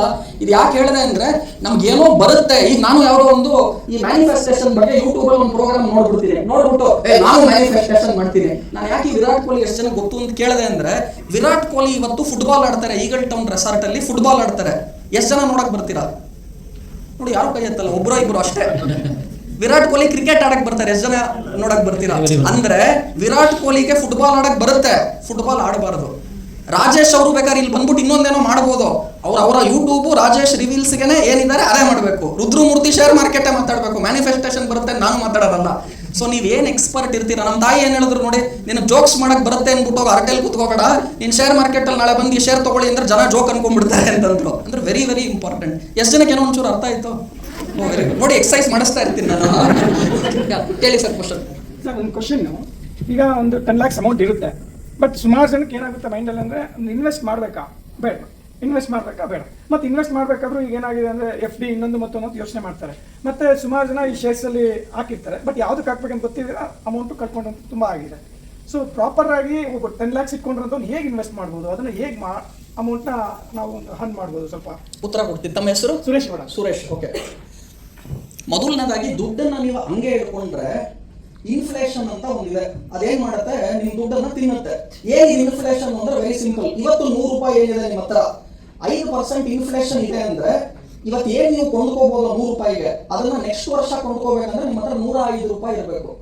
ಯಾಕೆ ಅಂದ್ರೆ ಟುಡೇಸ್ ವ್ಯಾಲ್ಯೂ ಆಫ್ ಮನಿ ಯಾವಾಗ್ಲೂ ಜಾಸ್ತಿ, ಟುಮಾರೋಸ್ ವ್ಯಾಲ್ಯೂ ಆಫ್ ಮನಿ ಯಾವಾಗ್ಲೂ ಕಡಿಮೆ. ನಿಮ್ಮ ಮನೇಲಿ ಹೇಳ್ತಿರ್ತಾರೆ ತಾತ ಅಜ್ಜಿ ಎಲ್ಲ, ನಮ್ಗೆ 2 ರೂಪಾಯಿ ದೋಸೆ ಬರ್ತಿತ್ತು, 1 ರೂಪಾಯಿ ಇಡ್ಲಿ ಬರ್ತಿತ್ತು ಅಂತ. ಈಗ ನೀವು 2 ರೂಪಾಯಿ 1 ರೂಪಾಯಿ ದೋಸೆ ಇಡ್ಲಿ ತಿನ್ನಕ್ ಹೋದ್ರೆ ನಿಮಗೆ ಅಲ್ಲೇ ಕೆಲಸ ಕೊಡ್ತಾರೆ ದೋಸೆ ಇಡ್ಲಿ ಹೋಟ್ಲಲ್ಲೇ. ಅಂದ್ರೆ ಇನ್ಫ್ಲೇಷನ್ ಆಗಿದೆ. ನಮ್ಮ ತಾತ 50,000 ರೂಪಾಯಿಗೆ ಮಲ್ಲೇಶ್ವರಮಲ್ಲಿ ಪ್ರಾಪರ್ಟಿ ತಗೊಂಡಿದ್ರು. ಇವತ್ತು ಆ ಪ್ರಾಪರ್ಟಿ 10 ಕೋಟಿ. ಬಟ್ ನಾನು ಇವತ್ತು 50,000 ಕೊಟ್ಬಿಟ್ಟು ಅಲ್ಲಿ ಪ್ರಾಪರ್ಟಿ ತಗೊಂತೀನಿ ಅಂದ್ರೆ ಏನು ಬರಲ್ಲ, 1 ಸ್ಕ್ವೇರ್ ಫುಟ್ ಜಾಗ ಬರುತ್ತೆ ಮಲ್ಲೇಶ್ವರಮಲ್ಲಿ 50,000 ರೂಪಾಯಿಗೆ. ಅಂದ್ರೆ ಇನ್ಫ್ಲೇಷನ್ ಅಂದ್ರೆ ಏನು? ವ್ಯಾಲ್ಯೂ ಆಫ್ ಮನಿ, ದುಡ್ಡಿನ ಬೆಲೆ ಅಥವಾ ಅದರ ತಾಕತ್ತು ಟೈಮ್ ಪಾಸ್ ಆದಾಗೆಲ್ಲ ಕಡಿಮೆ ಆಗುತ್ತೆ. ಸೊ ನೀವು 10 ಲಕ್ಷ ಸುಮ್ಮನೆ ಮನೆ ಬೀರುವಲ್ಲಿ ಇಟ್ಬಿಟ್ರೆ ಅದೇನಾಗುತ್ತೆ ನೆಕ್ಸ್ಟ್ ವರ್ಷಕ್ಕೆ ಅಂದ್ರೆ ಅದರ ವ್ಯಾಲ್ಯೂ ಇಳಿಸ್ಕೊಂಡ್ಬಿಟ್ಟಿರುತ್ತೆ ಅಥವಾ ಕಡಿಮೆ ಆಗಿರುತ್ತೆ. So money grows only through investment, first point. ಎರಡನೇದು, ಎಲ್ಲಿ ಇನ್ವೆಸ್ಟ್ ಮಾಡಬೇಕು ನಮ್ಗೆ ಗೊತ್ತಾಗಲ್ಲ ಅಂತ. ನೋಡಿ, ಸಿಂಪಲ್ ಬ್ಯಾಂಕ್ ಎಫ್ಡಿ ಹಾಕಿ ನಿಮ್ಗೆ 6%, 7% ಬರುತ್ತೆ. ಆದ್ರೆ ಅದ್ರಲ್ಲಿ 5% ಇನ್ಫ್ಲೇಷನ್ ತಿಂದು ಬಿಟ್ರೆ ನಿಮ್ಗೆ ಉಳಿಯೋದೆಷ್ಟು ಅಂದ್ರೆ 1%, 2%. ಇವತ್ತು ನಾನು ಕೂಡ್ಲಾ ಟಿವಿ, ಮಂಗಳೂರು, ಸೌತ್ ಕೆನರಾ ಕಡೆ ಎಲ್ಲ ಫೇಮಸ್ ಅದು. ಗಲಾಟಿ ಮಾಡಿ ನನ್ನೊಂದು ಕಾರ್ಯಕ್ರಮ ಬೇಕು ಅಂದ್ರೆ ಬೆಳಿಗ್ಗೆ ಆನ್ಲೈನ್ ನಾನು ಮನೇಲಿ ಕೂತ್ಕೊಂಡು Zoom ಲಿಂಕ್ ಅವ್ರೊಂದು ಕಾರ್ಯಕ್ರಮ ಮಾಡಿದೆ. ಅಲ್ಲಿ ಇದೇ ಪ್ರಶ್ನೆ ಕೇಳಿದಾಗ ಅವ್ರು ಇನ್ನೊಂದು ಚೆನ್ನಾಗಿ ಕೇಳಿದ್ರಿ, ಇನ್ನ ರಿಸ್ಕ್ ಇದೆಯಲ್ಲ ನಾವು ಶೇರ್ ಮಾರ್ಕೆಟ್ ಅಲ್ಲಿ ಇನ್ವೆಸ್ಟ್ ಮಾಡಿದ್ರೆ, ಬೇರೆ ಕಡೆ ಮಾಡಿದ್ರೆ ಕಳೆದೋಗ್ಬಿಡುತ್ತೆ ದುಡ್ಡು ಎಲ್ಲ. ನಾನು ಅಂದೆ, not taking risk is the biggest risk of life. Risk ತಗೊಳದೇ ಇರೋದು ಜೀವನದ ದೊಡ್ಡ ರಿಸ್ಕ್. ಅಂದ್ರೆ ರಿಸ್ಕ್ ತಗೊಳದೇನೆ ದುಡ್ಡು ಮಾಡೋದಕ್ಕಾಗಲ್ಲ. ಆದ್ರೆ ಕ್ಯಾಲ್ಕುಲೇಟೆಡ್ ರಿಸ್ಕ್ ತಗೊಳ್ಳಿ, ಫೂಲಿಶ್ ರಿಸ್ಕ್ ತಗೋಬೇಡಿ ಅಂದೆ. ಏನ್ ಕ್ಯಾಲ್ಕುಲೇಟೆಡ್ ರಿಸ್ಕ್, ಏನ್ ಫೂಲಿಶ್ ರಿಸ್ಕ್? ಸಿಂಪಲ್, ನಾನು ಇಲ್ಲಿ ಇದೀನಿ, ಇವಾಗ ನಿಂತಿದ್ದೀನಿ, ನಾನು ಇಲ್ಲಿ ಕೆಳಗಡೆ ಜಂಪ್ ಮಾಡಿದ್ದೀನಿ, ಇದು ಕ್ಯಾಲ್ಕುಲೇಟೆಡ್ ರಿಸ್ಕ್. ನಾನು ಅದೇ 10 ಫ್ಲೋರ್ ಮೇಲೆ ಹತ್ಬಿಟ್ಟು ನಾನು ಅಲ್ಲಿಂದ ಜಂಪ್ ಮಾಡ್ತೀನಿ ಅಂದ್ರೆ ಅದು ಫೂಲಿಶ್ ರಿಸ್ಕ್. ಅಂದ್ರೆ ಇದು ಯಾಕೆ ಹಿಂಗ್ ತೋರಿಸ್ದೆ ಅಂದ್ರೆ, ನನಗೇನ್ ಕ್ಯಾಲ್ಕುಲೇಟೆಡ್ ರಿಸ್ಕ್ ಇದಿತ್ತು ಬೇರೆ ಯಾರಿಗೋ ಅದು ಫೂಲಿಶ್ ರಿಸ್ಕ್ ಆಗಬಹುದು. ನನಗಿದು ಕ್ಯಾಲ್ಕುಲೇಟೆಡ್ ರಿಸ್ಕ್, ಇದೇ ಬೇರೆ ಯಾರಿಗೋ ಮಾಡಿದ್ರೆ ಅವ್ರಿಗೆ ಅದೇನಾಗ್ಬೋದು, ಫೂಲಿಶ್ ರಿಸ್ಕ್ ಆಗ್ಬೋದು. ಸೊ ಏನು ರಿಸ್ಕ್ ನೀವು ತಡ್ಕೋಬಹುದು, ಟಾಲರೇಟ್ ಮಾಡಬಹುದು, ಅದು ಕ್ಯಾಲ್ಕುಲೇಟೆಡ್ ರಿಸ್ಕ್. ಏನ್ ರಿಸ್ಕ್ ತಡ್ಕೊಳಕ್ ಆಗಲ್ಲ ಅದು ಫೂಲಿಶ್ ರಿಸ್ಕ್. ಆಮೇಲೆ ಒಂದೇ ಲೈನ್ ಅಲ್ಲಿ ಹೇಳ್ತೀನಿ, ನೀವು ಪ್ರಶ್ನೆ ಇನ್ನ ಕೇಳಿ, ಇನ್ನೊಬ್ರು ಆಲ್ರೆಡಿ ರೆಡಿ ಇದ್ದಾರೆ, ಎಷ್ಟೊಂದು ಜನ ಇದ್ದಾರೆ, ಕೊಡ್ತೀನಿ. ಅವ್ರು ಏನಂದ್ರೆ ಇವರೆಲ್ಲರ ಮೈಂಡ್ ಅಲ್ಲಿ 10 ಲಕ್ಷ ಕೊಡದೇನೆ ಸೆಲೆಕ್ಟ್ ಮಾಡದೇನೆ ಇಷ್ಟೊಂದು ಆನ್ಸರ್ ಸಿಗುತ್ತೆ ಅಂದ್ರೆ ಯಾಕೆ ಕೇಳಬಾರದು ಅಂತ ಇವಾಗ ಚೇಂಜ್ ಆಗಿರ್ತಾರೆ. ಕರೆಕ್ಟ್. ಸೊ ಈಗ ತಾನೇ ಹೇಳ್ತಾ ಇದ್ನಲ್ಲ, ಬರ್ತೀನಿ, ಪ್ರಶ್ನೆ ತಗೊಂತೀನಿ. ಕ್ಯಾಲ್ಕುಲೇಟೆಡ್ ರಿಸ್ಕ್ ಅಂದ್ರೆ ಏನ್ ರಿಸ್ಕ್ ನೀವು ತಗೋಬಹುದು, ಅದನ್ನ ಟಾಲರೇಟ್ ಮಾಡಬಹುದು, ಅದು ಕ್ಯಾಲ್ಕುಲೇಟೆಡ್ ರಿಸ್ಕ್. ಏನ್ ರಿಸ್ಕ್ ತಗೋಬಾರ್ದು ಅದು foolish risk. So calculated risk ತಗೋಬೇಕು, ಫೂಲಿಶ್ ರಿಸ್ಕ್ ತಗೋಬಾರ್ದು. ಈಗ ಕೆಲವ್ರು ಏನ್ ಹೇಳ್ತಾರೆ, ನಾನು ಇವಾಗ ಲತಾ ಮಂಗೇಶ್ಕರ್ ತರ ಸಿಂಗರ್ ಆಗ್ಬೇಕು, ನಾಳೆ ಬೆಳಿಗ್ಗೆ ಆಗ್ಬೇಕು. ನಾನು ಮುಖೇಶ್ ಅಂಬಾನಿ ತರ ದೊಡ್ಡ ಬಿಸ್ನೆಸ್ ಮನ್ ಆಗ್ಬೇಕು, ಗೌತಮ್ ಅದಾನಿ ತರ ಆಗ್ಬೇಕು, ನಾಳೆ ಬೆಳಿಗ್ಗೆ ಆಗ್ಬೇಕು. ನಾನು ಗುರೂಜಿ ತರ ಇವರ ಕ್ಷೇತ್ರದಲ್ಲಿ ನಾನು ಎಷ್ಟು ಫೇಮಸ್ ಆಗ್ಬೇಕು, ನನ್ಗೆ ಎಷ್ಟು ಜನ ಬರಬೇಕು. ನಾನು ರಾಜೇಶ್ ತರ ನಾನು ನಾಳೆ ಒಂದು ಯೂಟ್ಯೂಬ್ ಕಾರ್ಯಕ್ರಮ ಶುರು ಮಾಡ್ತೀನಿ, ನನಗೂ ಲಕ್ಷಾಂತರ ವ್ಯೂಸ್ ಬರಬೇಕು. ಇದೆಲ್ಲ ಬರುತ್ತೆ, ಆದ್ರೆ ಅದ್ರ ಹಿಂದೆ ಪರಿಶ್ರಮ ಬೇಕು. ದುಡ್ಡು ಮಾಡೋದಕ್ಕೆ ಒಂದೇ ರೂಲ್ ಹೇಳ್ತಿದ್ದೀನಿ, ಇದ್ರ ಮೇಲೆ ಇನ್ನೊಂದು ಯಾವ್ದು ರೂಲ್ ಇಲ್ಲವೇ ಇಲ್ಲ. CA ಓದಿ 6 ಮಾಸ್ಟರ್ ಡಿಗ್ರಿ ಓದಿ 25 ವರ್ಷ ಎಕ್ಸ್ಪೀರಿಯನ್ಸ್ ಇಂದ ದುಡ್ಡು ಮಾಡಿ ಈ ರೂಲ್ ಹೇಳ್ತಾ ಇದ್ದೀನಿ. ಜನ ಯಾಕೆ ಸಾಹುಕಾರ ಆಗಲ್ಲ ಅಂದ್ರೆ, most of them don't become rich. Why ಅಂದ್ರೆ, because no one wants to become rich slowly. ಯಾರೂ ಕೂಡ ನಿಧಾನವಾಗಿ ಸಾಹುಕಾರರಾಗಕ್ಕೆ ಯಾರಿಗೂ ಇಷ್ಟ ಇಲ್ಲ. ಹಾಗಾಗಿ ಅನೇಕ ಜನ ಶ್ರೀಮಂತರು ಆಗಲ್ಲ. ತಿರ್ಗಾ ಹೇಳ್ತೀನಿ ಇದನ್ನ, people don't become super rich because no one wants to become rich slowly. Okay, ಅಲ್ಲಿ ಪ್ರಶ್ನೆ ಆಮೇಲೆ ಈ ಟೈಮ್ ಏನು ಕೊಡ್ತಿದ್ದೀರಾ, ರಾತ್ರಿ ಇನ್ನೊಂದು 2 ಅವರ್ ಎಕ್ಸ್ಟ್ರಾ ಕ್ಲಾಸ್ ಆಗುತ್ತೆ ನಿಮ್ಮ ರೆಗ್ಯುಲರ್ ಕ್ಲಾಸ್ಗೆ, ಪರವಾಗಿಲ್ಲ ಅಲ್ವಾ? ನಾನು ರಾತ್ರಿ 10 ರಿಂದ 12 ಗಂಟೆ ಒಂದು 2 ಅವರ್ ಕಾರ್ಯಕ್ರಮ ಮಾಡ್ತೀನಿ, ಪರವಾಗಿಲ್ವಾ? ಫೀಸ್ 1 ಲಕ್ಷ ಆಗುತ್ತೆ, ಪರವಾಗಿಲ್ವಾ? ನೋಡಿ ಅಲ್ಲಿ ನೋಡಿ. ಓಕೆ, ಅನೇಕ ಜನಕ್ಕೆ ಇದನ್ನ ಮಾತು ಹೇಳ್ತೀನಿ ಕೇಳಿ. ನೀವು 1 ಲಕ್ಷ ಕೊಡಬಹುದಾ ಅಂತ ನಾನು ಕೇಳಿದೆ. ನೀವು ಫ್ರೀ ಇದ್ರೆ ಹೇಳಿ. ಫ್ರೀಯಾಗಿ ಏನು ಬರುತ್ತಲ್ವಾ, ಇಟ್ ಡಸಂಟ್ ಹ್ಯಾವ್ ವ್ಯಾಲ್ಯೂ ಅನ್ನೋದನ್ನು ಕೂಡ ಹೇಳ್ತೀನಿ.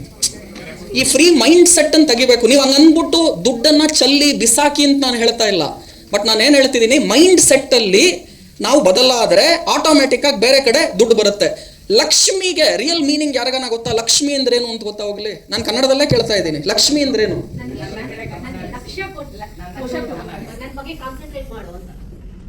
ಲಕ್ಷ್ಮಿ ವರ್ಡ್ ಡಿರೈವ್ ಆಗಿರೋ ವರ್ಡ್ ಯಾವುದು ಅಂದ್ರೆ ಲಕ್ಷ.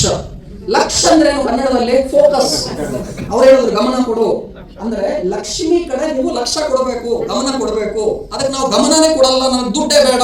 ನೀವು ಬಿಲ್ ಗೇಟ್ಸ್ ಆದ್ಮೇಲೆ ದುಡ್ಡು ಬೇಡ ಅನ್ನಿ, ಗೌತಮ್ ಅದಾನಿ ಮುಖೇಶ್ ಅಂಬಾನಿ ತರ ದುಡ್ಡು ಮಾಡಿದ್ಮೇಲೆ ದುಡ್ಡು ಬೇಡ ಅನ್ನಿ, ನಾನು ಒಪ್ಕೊಂತೀನಿ.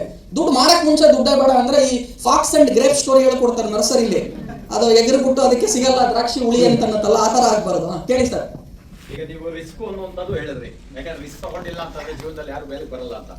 ಇವತ್ತು ಎಲ್ರಿಗೂ ಏನಂತಂದ್ರೆ ಎಲ್ಲ ಸಕ್ಸಸ್ ಆಗಿರೋರ ಹೆಸರು ಹೇಳ್ತಾರೆ, ಬಿಲ್ ಗೇಟ್ಸ್, ಅಂಬಾನಿ, ಇನ್ನೊಬ್ರು ಹೇಳ್ತಾರೆ. ಫೈಲೂರ್ ಆಗಿರೋರ ಹೆಸರು ಹೇಳಲ್ಲ. Anybody can start business but all cannot run the business ಅಂತ ಓದಿದೆ. ಇವತ್ತು ಕ್ಯಾಲ್ಕುಲೇಟೆಡ್ ರಿಸ್ಕ್ ತಗೊಬೇಕು ಅಂತ ಹೇಳ್ಬಿಟ್ಟು ಇದಿದೆ. ನಾನು basically land developer and builder. So ಈಗ ನಾನು ಇನ್ನು 95 ನಲ್ಲಿ ನನ್ನ ಫ್ರೆಂಡ್ ಒಬ್ಬರು ಬಸವರಾಜ್ ಅವರು ಶೇರ್ಸ್ ಹಾಕ್ಬೇಡ, ತುಂಬಾ ಚೆನ್ನಾಗಿರುತ್ತೆ ಅದು. ನಾನು ಹೇಳಿದೆ, ನಮ್ಮ ಬ್ಯಾಂಕ್ ಮ್ಯಾನೇಜರ್ಸ್ ಕೇಳ್ತಾರೆ, ಇದಕ್ಕೆ ಹಾಕಿ, ಅದಕ್ಕೆ ಹಾಕಿ, ಪ್ರುಡೆನ್ಶಿಯಲ್ ಹಾಕಿ, ಇನ್ನೊಂದು ಹಾಕಿ, ಮತ್ತೊಂದು ಹಾಕಿ ಅಂತ. ಹೇಳಿದ್ದಕ್ಕೆಲ್ಲ ಹಾಕಿದ್ದೀನಿ, ಅವ್ರು ಹೇಳಿದ್ದಕ್ಕೆಲ್ಲ ಹಾಕಿದ್ದೀನಿ. ಇದು ಸ್ಟಾಕ್ ಅಂಡ್ ಶೇರ್ಸ್ ಹಾಕಿದ್ರೆ ನನ್ಗೆ ಏನು ಗಂಧ ಗಾಳಿ ಗೊತ್ತಿಲ್ಲ. 10 ಲಕ್ಷ ರೂಪಾಯಿ ಹಾಕಿದ್ದೆ ಅವ್ರ ಹತ್ರ 95 ಅಲ್ಲಿ. ಅವ್ರು ಇದಕ್ಕೆ ಹಾಕೋಣ ಅದಕ್ಕೆ ಹಾಕೋಣ ಅವ್ರದೇ ಒಂದು ಟೈಪ್ ಅಲ್ಲಿ ಅವ್ರು ಹೇಳಿದ್ರು. ನನಗೆ ಗೊತ್ತಿಲ್ಲ ಆಮೇಲೆ ಮ್ಯಾನ್ ಆಯ್ತು ಇದು ಅಂತಂದೆ. ಲಾಸ್ಟ್ ಅಲ್ಲಿ 0 ಬಂದ್ಬಿಡ್ತು. ನಾನು ಆವಾಗ 10 ಲಕ್ಷ ರೂಪಾಯಿ ಹಾಕಿರೋದು ಪ್ರಾಪರ್ಟಿ ಇವತ್ತು ಎಷ್ಟಿರ್ಬೋದು ಹೇಳಿ? 40 ಕೋಟಿ. ಗುಂಜೂರು ರೈಸ್ ಅಂಡ್ ಇದರಲ್ಲಿ ನಿಮಗೆ ಸ್ಟಾಕ್ಸ್ ಅಂಡ್ ಶೇರ್ಸ್ ಅಲ್ಲಿ ಏನಾಗುತ್ತೆ ಅಂತಂದ್ರೆ any movement fluctuation it's something like A gambling. ನಾವು ಏನೇ ಬುದ್ಧಿವಂತರಾಗಿರ್ಬೋದು. ಸೊ ಈ ಆಗುವಂತ ನ್ಯಾಚುರಲ್ ಕೆಲಾಮಿಟಿ ಇನ್ನೊಂದು ಮತ್ತೊಂದು ಇಂಥದ್ರಲ್ಲಿ ಏನ್ ಬೇಕಾದ್ರೂ ಆಗೋದು. ಅದೇ ಒಂದು ಲ್ಯಾಂಡ್ ಅಂತಂದ್ರೆ ಇದು ಪ್ರೊಡಕ್ಷನ್ ಆಗುವಂತದ್ದಲ್ಲ. 40-60 ಇವತ್ತು ನೀವು ಇನ್ವೆಸ್ಟ್ ಮಾಡಿದ್ರೆ ನೀವು 100 ವರ್ಷ ಆದ್ರೂ 40-60 ಇರುತ್ತೆ. ಅದ್ರ ಜೊತೆನಲ್ಲಿ ಏನಂತಂದ್ರೆ ಡೆವಲಪ್ಮೆಂಟ್ಸ್ ಇವಾಗ ಮುಂಚೆ ಏನಂತಂದ್ರೆ ಪ್ರಾಪರ್ಟಿಗಳು ತಗೊಳ್ಳೋಂಥದ್ದು ಏನಂದ್ರೆ ಇಲ್ಲಿ ಬರ್ಬೇಕು ಅಂದ್ರೆ ಅಷ್ಟು ದೂರಾನ ಅಂತ ಇದ್ರು. When access is good and infrastructure ಚೆನ್ನಾಗಿತ್ತು ಅಂದ್ರೆ ಟ್ರಾನ್ಸ್ಪೋರ್ಟೇಷನ್ ಅಕ್ಸೆಸ್ ಅಂಡ್ ಇದಿತ್ತು ಅಂತಂದ್ರೆ ಬೇರೆ ಸರ್ ನಿಮ್ ಪ್ರಶ್ನೆ ಅರ್ಥ ಆಯ್ತು, ಉತ್ತರ ಕೊಡ್ಬೋದಾ? ಕಂಪ್ಲೀಟ್ ಮಾಡ್ಬಿಡ್ತೀನಿ. ಯಾಕಂದ್ರೆ ಪ್ರೊಡಕ್ಷನ್ ಅಂತ ಏನಾಗಿರುವಂತದ್ದು ಇದಲ್ಲ ಅದು. ಹಾಗಾಗಿ ಇದರಲ್ಲಿ ಲಾಸ್ ಅನ್ನೋ ಪ್ರಶ್ನೆನೇ ಇಲ್ಲ. ಏನಾದ್ರೂ ಕ್ಯಾಲ್ಕುಲೇಷನ್ ಏನಂತಂದ್ರೆ ಈ ರಾಂಗ್ ಇದ್ರದ್ದು ಇದೊಂದು ಏನಾದ್ರು ಆಗಿ ಸರಿಯಾಗಿ ನಾವು ಯೋಚನೆ ಮಾಡಿದ್ರೆ ಇನ್ವೆಸ್ಟ್ ಮಾಡಿದ್ರೆ ಲಾಸ್ ಆಗ್ಬೋದು. ಯಾಕಂದ್ರೆ ಇವತ್ತು ಮೈಗ್ರೇಟೆಡ್ ಪಾಪ್ಯುಲೇಷನ್ ಜಾಸ್ತಿ ಇರೋದ್ರಿಂದ ಯಾರೆಲ್ಲ ಇನ್ವೆಸ್ಟ್ ಮಾಡಿದಾರೆ ಪ್ರಾಪರ್ಟಿಗಳ ಬೆಲೆ ಒಬ್ರು ಲಾಸ್ ಆಗಿದೆ. ಕರೆಕ್ಟ್, ಉತ್ತರ ಕೊಡ್ತೀನಿ ಸರ್. ನೋಡಿ ಇನ್ನೊಂದು ತಿಳ್ಕೊಬೇಕು ಸ್ಟಾರ್ಟಿಂಗ್ ಅಲ್ಲೇ. ಇದಕ್ಕೆ 2 ನಿಮಿಷದಲ್ಲಿ ಕ್ಲಿಯರ್ ಉತ್ತರ ಕೊಡ್ತೀನಿ. ಅದಕ್ಕೆ ಮುಂಚೆ ನೋಡಿ ಅವ್ರು ಎಷ್ಟು ಚೆನ್ನಾಗಿ ಪ್ರಶ್ನೆ ಕೇಳ್ತೀನಿ ಅಂತ ಹೇಳ್ಬಿಟ್ಟು ರಿಯಲ್ ಎಸ್ಟೇಟ್ ಎಷ್ಟು ಚೆನ್ನಾಗಿ ಸೇಲ್ ಮಾಡಿ ಮಾರ್ಕೆಟ್ ಮಾಡಿ. ನಾನು ಯಾಕೆ ನಿಮ್ಗೆ ಹೇಳಿದೆ ಅಂದ್ರೆ 100 ಜನ ಇದ್ದೀರಾ, ನೀವು ಮೈಕ್ ಎತ್ಕೊಂಡು ಪ್ರಶ್ನೆ ಕೇಳ್ತೀನಿ ಅಂದ್ಬಿಟ್ಟು ನೀವೇನ್ ಮಾಡ್ತೀರಾ ಅದ್ರ ಬಗ್ಗೆ ಹೇಳಿದ್ರೆ, ಈಗ ಇಲ್ಲಿರೋರು ಯಾರಿಗೋ ರಿಯಲ್ ಎಸ್ಟೇಟ್ ಇಂಟ್ರೆಸ್ಟ್ ಇದೆ, ಬ್ರೇಕ್ ಟೈಮ್ ಅಲ್ಲಿ ಅವ್ರು ಏನ್ ಮಾಡ್ತಾರೆ ಹೇಳಿ? ಹೊರಗೆ ಹೋಗ್ತಾರೆ. ಸೊ ನಾನು ನಿಮ್ಗೆ ಯಾಕೆ ಇದನ್ನ ಹೇಳಿದೆ ಗೊತ್ತಾ? ಯಾರು ನನಗೆ ಹೇಳಿದ್ರು ಈ ಕಮೆಂಟ್ ಬಗ್ಗೆ ಗುರುಗಳು ಹೇಳ್ತಾ ಇದ್ರಾಗ ಅವ್ರನ್ನ ತಲೆನೂ ಕೆಡಿಸ್ಕೊಳಲ್ಲ ಅಂತ. ನನಗೆ ಯಾರು ಅಂತ ಹೆಸರು ಹೇಳಲ್ಲ. ಇನ್ನೊಬ್ರು ಜೋಕ್ಸ್ಗೆ ನಾನು ಸುಮ್ಮನೆ ಯಾರೋ ಒಬ್ರು ಕಾರ್ಯಕ್ರಮ ನೋಡ್ತೀನಿ, ಯಾವ ಕಮೆಂಟ್ ಕೆಟ್ಟದಾಗ ಎಲ್ಲ ಬರೀತಾ ಇದಾರೆ, ಅಪ್ಪ ಏನು ರಿಪ್ಲೈ ಮಾಡಲ್ಲ. ಯಾರೊಬ್ರು ಕೇಳಿದ್ರು ಏನ್ರಿ ನಿಮಗೆ ಮನುಷ್ಯತ್ವ ಇಲ್ಲ, ಅವ್ರು ಏನ್ ರಿಪ್ಲೈ ಬರೆದ್ರು ನೀವೇನಕ್ಕೂ ಅದಕ್ಕೆ ರಿಪ್ಲೈ ಮಾಡ್ತಿಲ್ಲ ಅಂದ್ರೆ ಅವ್ರು ಹೇಳ್ತಾರೆ ನಾನು ಓದಕ್ ಬಂದ್ರಲ್ಲ ಅವ್ರು ರಿಪ್ಲೈ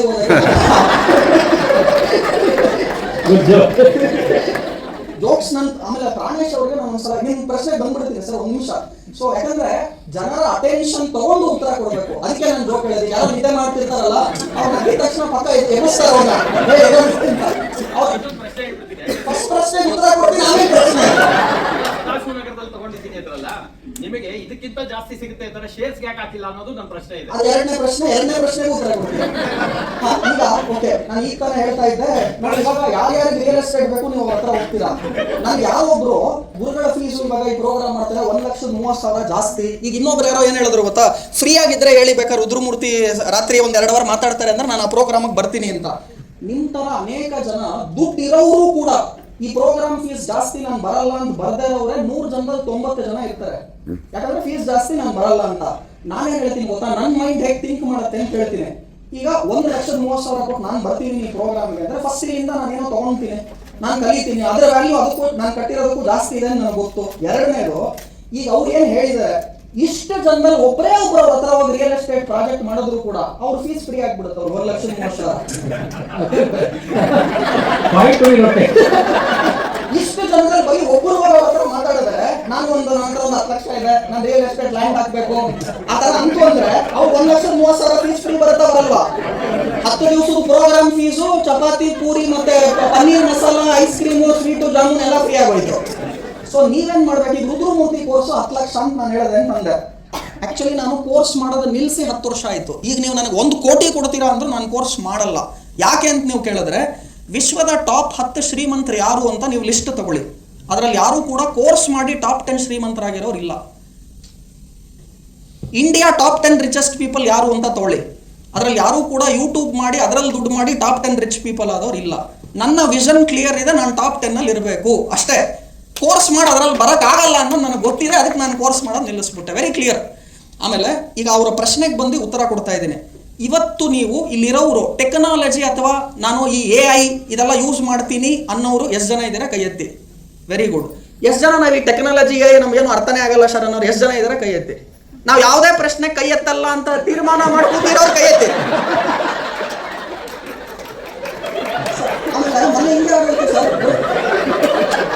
ಕೆಲವ್ರಿಗೆಲ್ಲ ಈಗ ಅರ್ಥ ಆಗ್ತಾ ಇದೆ ನನಗೇನು ಕೇಳಿ ಅಲ್ಲ, ಮೊನ್ನೆ ಹೀಗೆ ಆಯ್ತು. ನನಗೇನು ಅಂದ್ರೆ ನೀವು ಅಟ್ಲೀಸ್ಟ್ ಭಾಗವಹಿಸಬೇಕು. ಈಗ ಎಷ್ಟು ಜನಕ್ಕೆ AI ಗೊತ್ತು, ಆರ್ಟಿಫಿಷಿಯಲ್ ಇಂಟೆಲಿಜೆನ್ಸ್ ಕೈ ಎತ್ತಿದ್ರು ಒಂದಷ್ಟು ಜನ ಕದೆ, ಎಷ್ಟು ಜನ ಗೊತ್ತಿಲ್ಲ ಕೈ ಎತ್ತಿರಿ ಕದೆ. ಇನ್ನು ಕೆಲವ್ರು ಕೈ ಎತ್ತಲ್ಲ. ನನಗೆ ಕೋಪ ಬಂತು, ನಾನೇನು ಗೊತ್ತಾ ಮಾಡಬೇಕು ಅಂದ್ರೆ ಈಗ ಇದರಲ್ಲಿ ಎಷ್ಟು ಜನ ಗಂಡಸರಿದ್ದೀರಾ ಕೈ ಎತ್ತಿ, ಎಷ್ಟು ಜನ ಹೆಂಗಸರಿದ್ದೀರಾ ಕೈ ಎತ್ತಿ. ಸೊ ಅಟ್ಲೀಸ್ಟ್ ಅಲ್ಲೂ ಕೈ ಎತ್ತಲ್ಲ ಅಂದ್ರೆ ಆಮೇಲೆ ಮಧ್ಯಾಹ್ನದ ಸೆಷನ್ ತಗೊಳೋದು ತುಂಬಾ ಕಷ್ಟ, ಯಾಕಂದ್ರೆ ಅವಾಗ ತಾನೇ ಊಟ ಮಾಡಿ ಬಂದಿರ್ತೀರಾ. ಆಕ್ಸಿಜನ್ ಸಪ್ಲೈ ಸಂಪೂರ್ಣವಾಗಿ ಹೊಟ್ಟೆಯಲ್ಲಿರುತ್ತೆ, ಯಾಕಂದ್ರೆ ಊಟ ಮಾಡಿದ್ದನ್ನು ಡೈಜೆಸ್ಟ್ ಮಾಡಬೇಕದು. ಮೈಂಡಲ್ಲಿ ಆಕ್ಸಿಜನ್ ಇರಲ್ಲ, ನಿದ್ದೆ ಬರುತ್ತೆ. ಸೊ ಯಾರ್ಯಾರು ಟ್ರಾನ್ಸಿಟ್ ಬೈ ಚಾನ್ಸ್ ಹೋಗಿಲ್ವೋ, ಚೆನ್ನಾಗಿ ಊಟ ಮಾಡಿ ಟ್ರೈ ಮಾಡಿ ಹೋಗ್ತೀರೋ. ಇಲ್ಲಲ್ಲ, ಜೋಕ್ ನನ್ ಜೋಕ್ ಮಾಡ್ತಾನೆ ಇಲ್ಲ, ನೀವು ನಗ್ತಾನೆ ಇದ್ದೀರಾ. ಆಯ್ತು, ಅವ್ರ ಪ್ರಶ್ನೆಗೆ ಉತ್ತರ ಕೊಟ್ಬಿಡ್ತೀನಿ. ಹಾ, ಕೇಳಿಸ್ಕೊಳ್ಳಿ ಸರ್. ಚಾಟ್ GPT ಯಾಕೆ ಇದನ್ನೆಲ್ಲ ಪ್ರಶ್ನೆ ಕೇಳಿದೆ ಅಂದ್ರೆ, ನಮ್ಮ ತಾಯಿ 6ನೇ ಕ್ಲಾಸ್ ಫೈಲ್. ಚಾಟ್ GPT ಉಪಯೋಗಿಸೋದು ನಾನು ಹೇಳಿಸ್ಕೊಟ್ಟಿದ್ದೀನಿ. ನಮ್ಮ ಮೈಂಡ್ ಹೇಗಿರುತ್ತೆ ಅಂದ್ರೆ, ಹೊಸದನ್ನ ಏನಾನ ಮಾಡಬೇಕು ಅಂದ್ರೆ ಅದು ಮಾಡಕ್ ಬಿಡಲ್ಲ. ಯಾಕೆ ಅಂದ್ರೆ we always love to be in our comfort zone. So ನಾವು ನಮ್ಮ ಕಂಫರ್ಟ್ ಝೋನ್ ಅಲ್ಲೇ ಇರೋದ್ರಿಂದ ಅದು ಹೊರಗಡೆ ಹೋಗಕ್ಕೆ ಮೈಂಡ್ ಬಿಡಲ್ಲ. ಸೊ ಈಗ ಫಾರ್ ಎಕ್ಸಾಂಪಲ್ ಹೇಳ್ತೀನಿ, ನಾನು ಲಾಸ್ಟ್ 3 ವರ್ಷದಿಂದ ಒಂದು ಆಪಲ್ ಮೊಬೈಲ್ ಉಪಯೋಗಿಸ್ತಿದ್ದೀನಿ. ಯಾವ್ದೋ ಈಗ ಇದರಿಂದ ನನಗೆ ಹೊಸ ಇನ್ನೊಂದು ಮೊಬೈಲ್ ನಾಳೆ ಕೊಡಿ, ಸಿಮ್ ಕಾರ್ಡ್ ತೆಗೆದ್ಬಿಟ್ಟು ಹೊಸ ಮೊಬೈಲ್ ತಗೊಳ್ಳಿ ಅಂತ ಹೇಳಿದ್ರೆ ನನಗೆ ಅದು ಇಷ್ಟ ಇಲ್ಲ. ಯಾಕಂದ್ರೆ ಇದಕ್ಕೆ ಯೂಸ್ ಆಗ್ಬಿಟ್ಟಿದ್ದೀನಿ ನಾನು. 2 ದಿವಸ ಕಷ್ಟ ಆಗುತ್ತೆ. ನೀವು ಹಳೆ ಮೊಬೈಲ್ ಇಂದ ಹೊಸ ಮೊಬೈಲ್ ಚೇಂಜ್ ಆದಾಗ 2 ದಿವಸ ಕಷ್ಟ ಆಗುತ್ತೆ. ಆಮೇಲೆ ನಿಮ್ಗೆ ಹಳೆ ಮೊಬೈಲ್ ವಾಪಸ್ ಕೊಡ್ತೀನಿ ನಾನು. ಬ್ಲಾಕ್ ಬೆರಿ ಅಂತ ಮೊಬೈಲ್ ನಾನು ಉಪಯೋಗಿಸ್ತಿದ್ದೆ ಒಂದು ಕಾಲದಲ್ಲಿ, ಆ ಮೊಬೈಲ್. ಇವಾಗ ನೀವು ಬ್ಲಾಕ್ ಬೆರಿ ಕೊಟ್ರೆ ನಂಗೆ ಉಪಯೋಗಿಸಕ್ ಬರಲ್ಲ. ಆ 2 ದಿವಸ ಕಷ್ಟ ನೀವು ತಗೊಂಡ್ಬಿಟ್ಟು ಹೊಸ ಟೆಕ್ನಾಲಜಿಗೆ ಹೋಗ್ಬಿಟ್ರೆ ಹಳೇದು ಮರ್ತೋಗ್ತೀರಾ. ಈ ಚಾಟ್ GPTನೂ ಹಾಗೆ. 2 ದಿವಸ ಕಷ್ಟ, ಇವಾಗ ನಮ್ಗೆ ಬೇಡ, ನಮ್ಗೆ ಅರ್ಥ ಆಗಲ್ಲ ಎಲ್ಲ. ನಮ್ಮ ತಾಯಿ ಬರೆಯಕ್ ಬರಲ್ಲ, ಓದಕ್ ಬರಲ್ಲ. ಅವ್ರು ಏನ್ ಮಾಡ್ತಾರೆ, ಅಲ್ಲೊಂದು ಸೌಂಡ್ ಬಟನ್ ಇದೆ, ಆನ್ ಮಾಡ್ಬಿಟ್ಟು ಅಲ್ಲಿ ಕೇಳ್ತಾರೆ ಅವರು, ಇವತ್ತು ಪಾಲಕ್ ಪನ್ನೀರ್ ಮಾಡುವುದು ಹೇಗೆ ಅಂತ. ಅದು ಚಾಟ್ GPTಲಿ ಬೇರೆ ಇದ್ರಲ್ಲೆಲ್ಲ, ಯೂಟ್ಯೂಬ್ ಅಲ್ಲೂ ಇದೆ ಈ ಫೀಚರ್, ಉತ್ತರ ಕೊಡುತ್ತೆ ಶುದ್ಧಕ್ಕೆ. ನೀವೇನೂ ಮಾಡಬೇಡಿ, ಚಾಟ್ GPTನೋ ಯೂಟ್ಯೂಬ್ ಗೂಗಲ್ಗೋ ಹೋಗ್ಬಿಟ್ಟು ಪ್ರಶ್ನೆ ಕೇಳಿ. ಕಳೆದ 35-50 ವರ್ಷದಲ್ಲಿ ಎಲ್ಲಿ ನಾನು ಹೂಡಿಕೆ ಮಾಡಿದ್ರೆ ನನಗೆ ಅಧಿಕ ಲಾಭ ಸಿಗುತ್ತೆ, ಅದು ರಿಯಲ್ ಎಸ್ಟೇಟಾ, ಶೇರ್ಸಾ, ಮ್ಯೂಚುವಲ್ ಫಂಡಾ, ಬ್ಯಾಂಕ್ FDನ, ಚಿನ್ನ ಬೆಳ್ಳಿನ ಕೇಳಿ. ನನಗೆ ಗೊತ್ತಿದೆಯಲ್ಲ. ಅಲ್ಲ, ನಮಗೆ ಗೊತ್ತಿದೆ. ನಾನು ಇದನ್ನ ಯಾಕೆ ಹೇಳಿದ್ರೆ ಸರ್, ನೀವು ಪ್ರಶ್ನೆ ಕೇಳುವಾಗ ನಾನು ಎಷ್ಟು ಕ್ಲೀನಾಗಿ ಕೇಳಿಸ್ಕೊಂಡೆ, ಮಧ್ಯ ಮಾತಾಡಲೇ ಇಲ್ಲ. ಆಮೇಲೆ ಇನ್ನೊಂದು very important point, comfort zone ಬಿಟ್ಬಿಡಿ. ಯಾಕೆ ನಾವು ಬೆಳೆಯಲ್ಲ ಅನ್ನೋದಕ್ಕೆ, ಗ್ರೋತ್ ಬರಲ್ಲ ಅನ್ನೋದಕ್ಕೆ. ಗ್ರೋತ್ ಅಂದ್ರೆ ಇವಾಗ ನೀವು ಹೇಳಿದ್ರಿ, ನಾನೊಂದು ಪ್ರಾಪರ್ಟಿ ತೊಗೊಂಡೆ 50 ಕೋಟಿ ಆಯ್ತು ಅಂತ. ಒಂದು ಮರ ದೊಡ್ಡದಿರುತ್ತೆ. ಈಗ ನಾನು ತಾನೇ ಹೇಳಿದೆ, ಸದಾಶಿವನಗರದಲ್ಲಿ 40 ಕೋಟಿಗೆ ನಾನೊಂದು ಪ್ರಾಪರ್ಟಿ ತೊಗೊಂಡೆ ಅಂದ್ರೆ, ಈ ಬಕಿಂಗ್ಹ್ಯಾಮ್ ಪ್ಯಾಲೇಸ್ ಪಕ್ಕದಲ್ಲಿ ಇರುವಂತಹ ಅನಿಲ್ ಅಗರ್ವಾಲಿನ ಮನೆ ಏನಿದೆ, ಅದರ ಬೆಲೆ ಕೇಳಿದ್ರೆ ನೀವು 1000 ಕೋಟಿ ಮೇಲಿದೆ. ಹರೇ ಕೃಷ್ಣ ಡೈಮಂಡ್ ಜ್ಯುವೆಲರ್ ಅಂತ ಸೂರತ್ತಲ್ಲಿ ಒಬ್ಬ ಜ್ಯುವೆಲರ್ ಇದ್ದಾನೆ, ಅವನ ಮನೆ 50 ಎಕರೆಯಲ್ಲಿದೆ. ನಾನು ಯಾಕೆ ಇದನ್ನು ಹೇಳ್ತಿದ್ದೀನಿ ಅಂದ್ರೆ, ಈ ವಿಡಿಯೋ ನೋಡಾದ್ಮೇಲೆ ನನಗೆ ಅರ್ಥ ಆಗಿದ್ದೇನು ಅಂದ್ರೆ, ನಾನು ನೆಕ್ಸ್ಟ್ ಹೌಸ್ ಮಿನಿಮಮ್ 50 acres ಅಲ್ಲಿ ಇರಬೇಕು ಅಂತ ತಲೆಯಲ್ಲಿ ಫಸ್ಟ್ ಪ್ಲಾನ್ ಮಾಡಿದ್ದೀನಿ. ಆಮೇಲೆ ರಿಯಾಲಿಟಿಲಿ ಆಗುತ್ತೆ. ಸೊ ನೀವು ಇದನ್ನ ನೋಡೇ ಇಲ್ಲ ಅಂದ್ರೆ ನಾನೇನ್ ಮಾಡ್ತೀನಿ, ಯೂಟ್ಯೂಬಲ್ಲಿ ಈ ತರ ಅನೇಕ ವಿಡಿಯೋಸ್ಗಳನ್ನ ನೋಡ್ತೀನಿ ನಾನು. That is how I learn. ನಾನೇನ್ ಹೇಳ್ತಿದ್ದೀನಿ, ಚಾಟ್ GPT ಇವಾಗ ಹೋಗಿ ಮೊಬೈಲ್ ಫೋನ್ಸ್ ನಿಮ್ಗೆ ಅಲೋಡ್ ಇದೆಯಾ ಇಲ್ವಾ? ಅಲೋಡ್ ಇದೆಯಾ? ಇಲ್ವಾ? ನನ್ನ ಮಾತನ್ನ ಆಯ್ತು, ನನ್ನ ಮಾತನ್ನ ನಂಬೇಡಿ, ಕೇಳಬೇಡಿ. ಅವ್ರ ಮಾತನ್ನು ನಂಬೇಡಿ, ಕೇಳಬೇಡಿ. ಇಬ್ರು ಮಾತು ಬೇಡ. ಚಾಟ್ GPT ಹೋಗಿ ಇಲ್ಲ ಗೂಗಲ್ ಹೋಗಿ ಕನ್ನಡದಲ್ಲಿ ಪ್ರಶ್ನೆ ಕೇಳಿ. ಏನಂತ, ಕಳೆದ 50 ವರ್ಷದಲ್ಲಿ, ಈಗ ಏನಾಗುತ್ತೆ, ಕಳೆದ 2 ವರ್ಷ ಅಂತ ತಗೊಂಡ್ರೆ ಗೋಲ್ಡ್ ಸಿಲ್ವರ್ ಲಾಸ್ಟ್ 2 ವರ್ಷ ಚೆನ್ನಾಗಿ ಪರ್ಫಾರ್ಮ್ ಮಾಡಿರುತ್ತೆ, ಅಥವಾ ಶೇರ್ ಮಾರ್ಕೆಟ್ ಲಾಸ್ಟ್ 2 ವರ್ಷ ಚೆನ್ನಾಗಿ ಪರ್ಫಾರ್ಮ್ ಮಾಡಿರಲ್ಲ. ಅದಕ್ಕೆ ನೀವೇನ್ ಮಾಡ್ಬೋದು ಗೊತ್ತಾ, ಯಾವುದೋ ಒಂದನ್ನ ರಾಂಗ್ ಅಂತ ಪ್ರೂವ್ ಮಾಡಬೇಕು ಅಂದ್ರೆ ಕರೆಕ್ಟ್ ಆಗಿ ಅದೇ ಟೈಮ್ ಪೀರಿಯಡ್ ಇಟ್ಕೊಂಡು ಪ್ರೂವ್ ಮಾಡ್ಬೋದು. ನಾನೇನ್ ಹೇಳ್ತಿದ್ದೀನಿ, ಕಳೆದ 50 ವರ್ಷದಲ್ಲಿ ನಾನು ಎಲ್ಲಿ ಹೂಡಿಕೆ ಮಾಡಿದ್ರೆ ನನಗೆ ಹೈಯೆಸ್ಟ್ ರಿಟರ್ನ್ ಬರುತ್ತೆ ಅನ್ನೋದನ್ನ ಗೂಗಲ್ ಅಲ್ಲೋ ಚಾಟ್ GPTಲೋ ಯೂಟ್ಯೂಬ್ ಅಲ್ಲೋ ಹಾಕಿ ಕೇಳಿ ಪ್ರಶ್ನೆನ. ನನ್ನೂ ನಂಬೇಡಿ, ಉತ್ತರ ಏನ್ ಬರುತ್ತೆ ಅಂತ ನಾನು ನಿಮಗೆ ಇವಾಗ ಹೇಳ್ತಾ ಇದ್ದೀನಿ. ಏನ್ ಹೇಳುತ್ತೆ ಅಂದ್ರೆ, ಲಾಸ್ಟ್ 50 ವರ್ಷದಲ್ಲಿ gold, silver 6 to 8% compounded return every year ಕೊಟ್ಟಿದೆ. ಅಂದ್ರೆ ಕಳೆದ 2 ವರ್ಷದಲ್ಲಿ 150% ಕೊಟ್ಟಿರ್ಬೋದು. ಕಳೆದ 50 ವರ್ಷ ತಗೊಂಡ್ರೆ ಸರಾಸರಿ ಎವ್ರಿ ಇಯರ್ 6 to 8% ರಿಟರ್ನ್ ಕೊಟ್ಟಿದೆ. ರಿಯಲ್ ಎಸ್ಟೇಟ್ ತಗೊಂಡ್ರೆ 8 to 10% ಕೊಟ್ಟಿದೆ. ಬ್ಯಾಂಕ್ ಡೆಪಾಸಿಟ್ ತಗೊಂಡ್ರೆ 5 to 7% ಕೊಟ್ಟಿದೆ. ಲೋಯೆಸ್ಟ್ ಇರೋದು ಬ್ಯಾಂಕ್ ಡೆಪಾಸಿಟ್, ಅದರ ನೆಕ್ಸ್ಟ್ ಬರ್ತಿರೋದು ರಿಯಲ್ ಎಸ್ಟೇಟು, ಅದರ ನೆಕ್ಸ್ಟ್ ಬರ್ತಾ ಇರೋದು gold silver. Gold silver is better than real estate. ಅದರ ನೆಕ್ಸ್ಟ್ ಟಾಪ್ ಅಲ್ಲಿ ಬರ್ತಾ ಇರೋದೇ ಶೇರ್ಸ್. ಆದ್ರೆ ಅವ್ರ ಪ್ರಶ್ನೆಗೂ ಉತ್ತರ ಕೊಡ್ತಾ ಇದ್ದೀನಿ ನಾನು. ಅವ್ರೇನು ಹೇಳಿದ್ರೆ, ನಾನು 10 ಲಕ್ಷ ಹಾಕಿದೆ, ಇವತ್ತು 0 ಆಗೋಯ್ತು ಅಂತ. ಒಂದು ಬೇಸಿಕ್ ರೂಲ್ ಏನು ಅಂದ್ರೆ, ಎಲ್ಲಿ ರಿಸ್ಕ್ ಜಾಸ್ತಿ ಇರುತ್ತೋ ಅಲ್ಲೇ ರಿಟರ್ನು ಜಾಸ್ತಿ ಇರುತ್ತೆ. ಆದ್ರೆ ನೀವು ಫೂಲಿಶ್ ರಿಸ್ಕ್ ತಗೊಂಡು, ನನಗೆ ಗೊತ್ತಿಲ್ಲದೆ ಎಲ್ಲೋ ಇನ್ವೆಸ್ಟ್ಮೆಂಟ್ ಮಾಡಿದೆ, ಯಾರೋ ಹೇಳಿದ್ರು, ಅವ್ನ ಕಮಿಷನ್ ಆಸೆಗೋಸ್ಕರ ಏನೋ ಹೇಳ್ದ, ನನ್ನ ಫ್ರೆಂಡ್ ಇಲ್ಲಿ ಹೇಳಿದ್ರು, ನಾನು ಅಲ್ಲಿ ದುಡ್ಡು ಹಾಕಿದೆ, ನನಗೆ ಲಾಸ್ ಆಯ್ತು, ಅದು ನೀವು ಹೇಳ್ತಿದ್ದೀರಾ. ಎರಡನೇದು, ಕೆಲವರು ಟ್ರೇಡಿಂಗ್ ಮಾಡ್ತಾರೆ. ಬೆಳಿಗ್ಗೆ ಹಾಕಬೇಕು ದುಡ್ಡು, ಸಾಯಂಕಾಲ ಆಚೆ ಬರಬೇಕು ದುಡ್ಡು. ಅವ್ರು ಯಾರು ದುಡ್ಡು ಮಾಡಲ್ಲ. ಟ್ರೇಡಿಂಗ್ ಬೆಳಗ್ಗೆ ರಾತ್ರಿ ಸ್ಕ್ರೀನ್ ನೋಡ್ಕೊಂಡು ಗ್ಯಾಂಬ್ಲಿಂಗ್ ಅಂತ ಅಂದ್ರು. ಅವ್ರು ಎಷ್ಟು ಚೆನ್ನಾಗಿ ಹೇಳಿದ್ರು ಪದ. ನಾನಿವತ್ತು ಸ್ಪಿರಿಚುವಾಲಿಟಿಲಿ ಹೈಯೆಸ್ಟ್ ಲೆವೆಲಿಂದನೂ ಕೂಡ ಯೋಚನೆ ಮಾಡಿ ಹೇಳ್ತಾ ಇದ್ದೀನಿ, ಜೀವನದಲ್ಲಿ ಹಾಗೇ ಆಗುತ್ತೆ, ಸರ್ಟನ್ ಆಗಿ ಹಾಗೇ ಆಗುತ್ತೆ ಅನ್ನೋದು ಎರಡೇ. ಹೇಳಿ ನೋಡೋಣ ಯಾವುದು ಅಂತ. ಹಾಗೇ ಆಗುತ್ತೆ ಅನ್ನೋದು ಜೀವನದಲ್ಲಿ ಇರೋದು ಎರಡೇ, ಇನ್ಯಾವುದು ಸರ್ಟನ್ ಇಲ್ಲ. ನೀವು ರಿಯಲ್ ಎಸ್ಟೇಟ್ ಬಿಡಿ, ಶೇರ್ ಮಾರ್ಕೆಟ್ ಬಿಡಿ, ಹಾಗೇ ಆಗುತ್ತೆ ಅಂತಿರೋದು ಎರಡೇ. ಯಾವುದು? ಸಾವು. ಓಕೆ, ಒಂದು ಒಪ್ಕೊಂತೀನಿ, ಸಾವು. Death is certain. ಒಂದ್ ನಿಮಿಷ ಕೇಳಿಸ್ಕೊಳ್ಳಿ, ಇದೆಲ್ಲ ನಾನು ಏನ್ ಮಾತಾಡ್ತೀನಲ್ಲ ಇದು ಯಾವ್ದು ನಿಮಗೆ ಗೂಗಲ್, ಚಾಟ್ GPT, ಯೂಟ್ಯೂಬ್ ಅಲ್ಲಿ ಸಿಗಲ್ಲ. ನಾನು ಅನುಭವದಿಂದ ಮಾತನಾಡ್ತೀನಿ. ಸೊ ನಾನು ಇವತ್ತು ಹೇಳ್ತಾ ಅದು ತಿರ್ಗಾ ನೀವು ಗೂಗಲ್, ಯೂಟ್ಯೂಬ್ ಅಲ್ಲಿ ಸಿಗುತ್ತೆ ಅಂದ್ರೆ ರುದ್ರಮೂರ್ತಿ ವಿಡಿಯೋ ಇರುತ್ತೆ, ಇಲ್ಲ ನನ್ನ ಸ್ಟೂಡೆಂಟ್ ಏನೋ ಮಾತಾಡಿರ್ತಾನೆ ಅಷ್ಟೇ. ಸೊ ಇವಾಗ ತಿರ್ಗಾ ಹೇಳ್ತಾ ಇದ್ದೀನಿ, ಜೀವನದಲ್ಲಿ ಸರ್ಟನ್ ಅಂತಿರೋದು ಎರಡೇ. ಒಂದು ಡೆತ್. ಆದ್ರೆ ಬ್ಯೂಟಿ ನೋಡಿ ಲೈಫ್ದು, ನಿಮ್ದೆಲ್ಲದ್ದು ಡೇಟ್ ಆಫ್ ಬರ್ತ್ ನಿಮ್ಗೆ ಗೊತ್ತಿದೆ, ಡೇಟ್ ಆಫ್ ಡೆತ್ ಗೊತ್ತಿಲ್ಲ, ಗೊತ್ತಾಗಬಹುದು ನಿಮ್ದು ಇದೊಂದು ಇದು ಪ್ರೋಗ್ರಾಮ್ ಇಂದ ಅಂತ ಅನ್ಕೊಳ್ಳೋಣ. ಆಯ್ತು, death is certain, when you die is still uncertain. Death is certain, when you die is still uncertain. ಈಗ ಗುರುಗಳು ನನಗೆ ಟ್ರಾನ್ಸ್ಲೇಟ್ ಅಲ್ಲಿ ಹೇಳ್ಬಿಡ್ತಾರೆ ರುದ್ರಮೂರ್ತಿ ಇಸ್ ಡೈಯಿಂಗ್ ಟುಮಾರೋ ಅಂತ ನಮ್ಗೆ ಗೊತ್ತಾಗ್ಬಿಡ್ತು ಅಂತ ಅನ್ಕೊಳ್ಳಿ. Do you think I will sit here and do a program to you now? Goa ಓಡೋಯ್ತೀನಿ ಫಸ್ಟ್. ನಾನು ಹೇಳೋದು ನಿಮ್ಗೆ ಅರ್ಥ ಆಗ್ತಿದ್ಯಾ?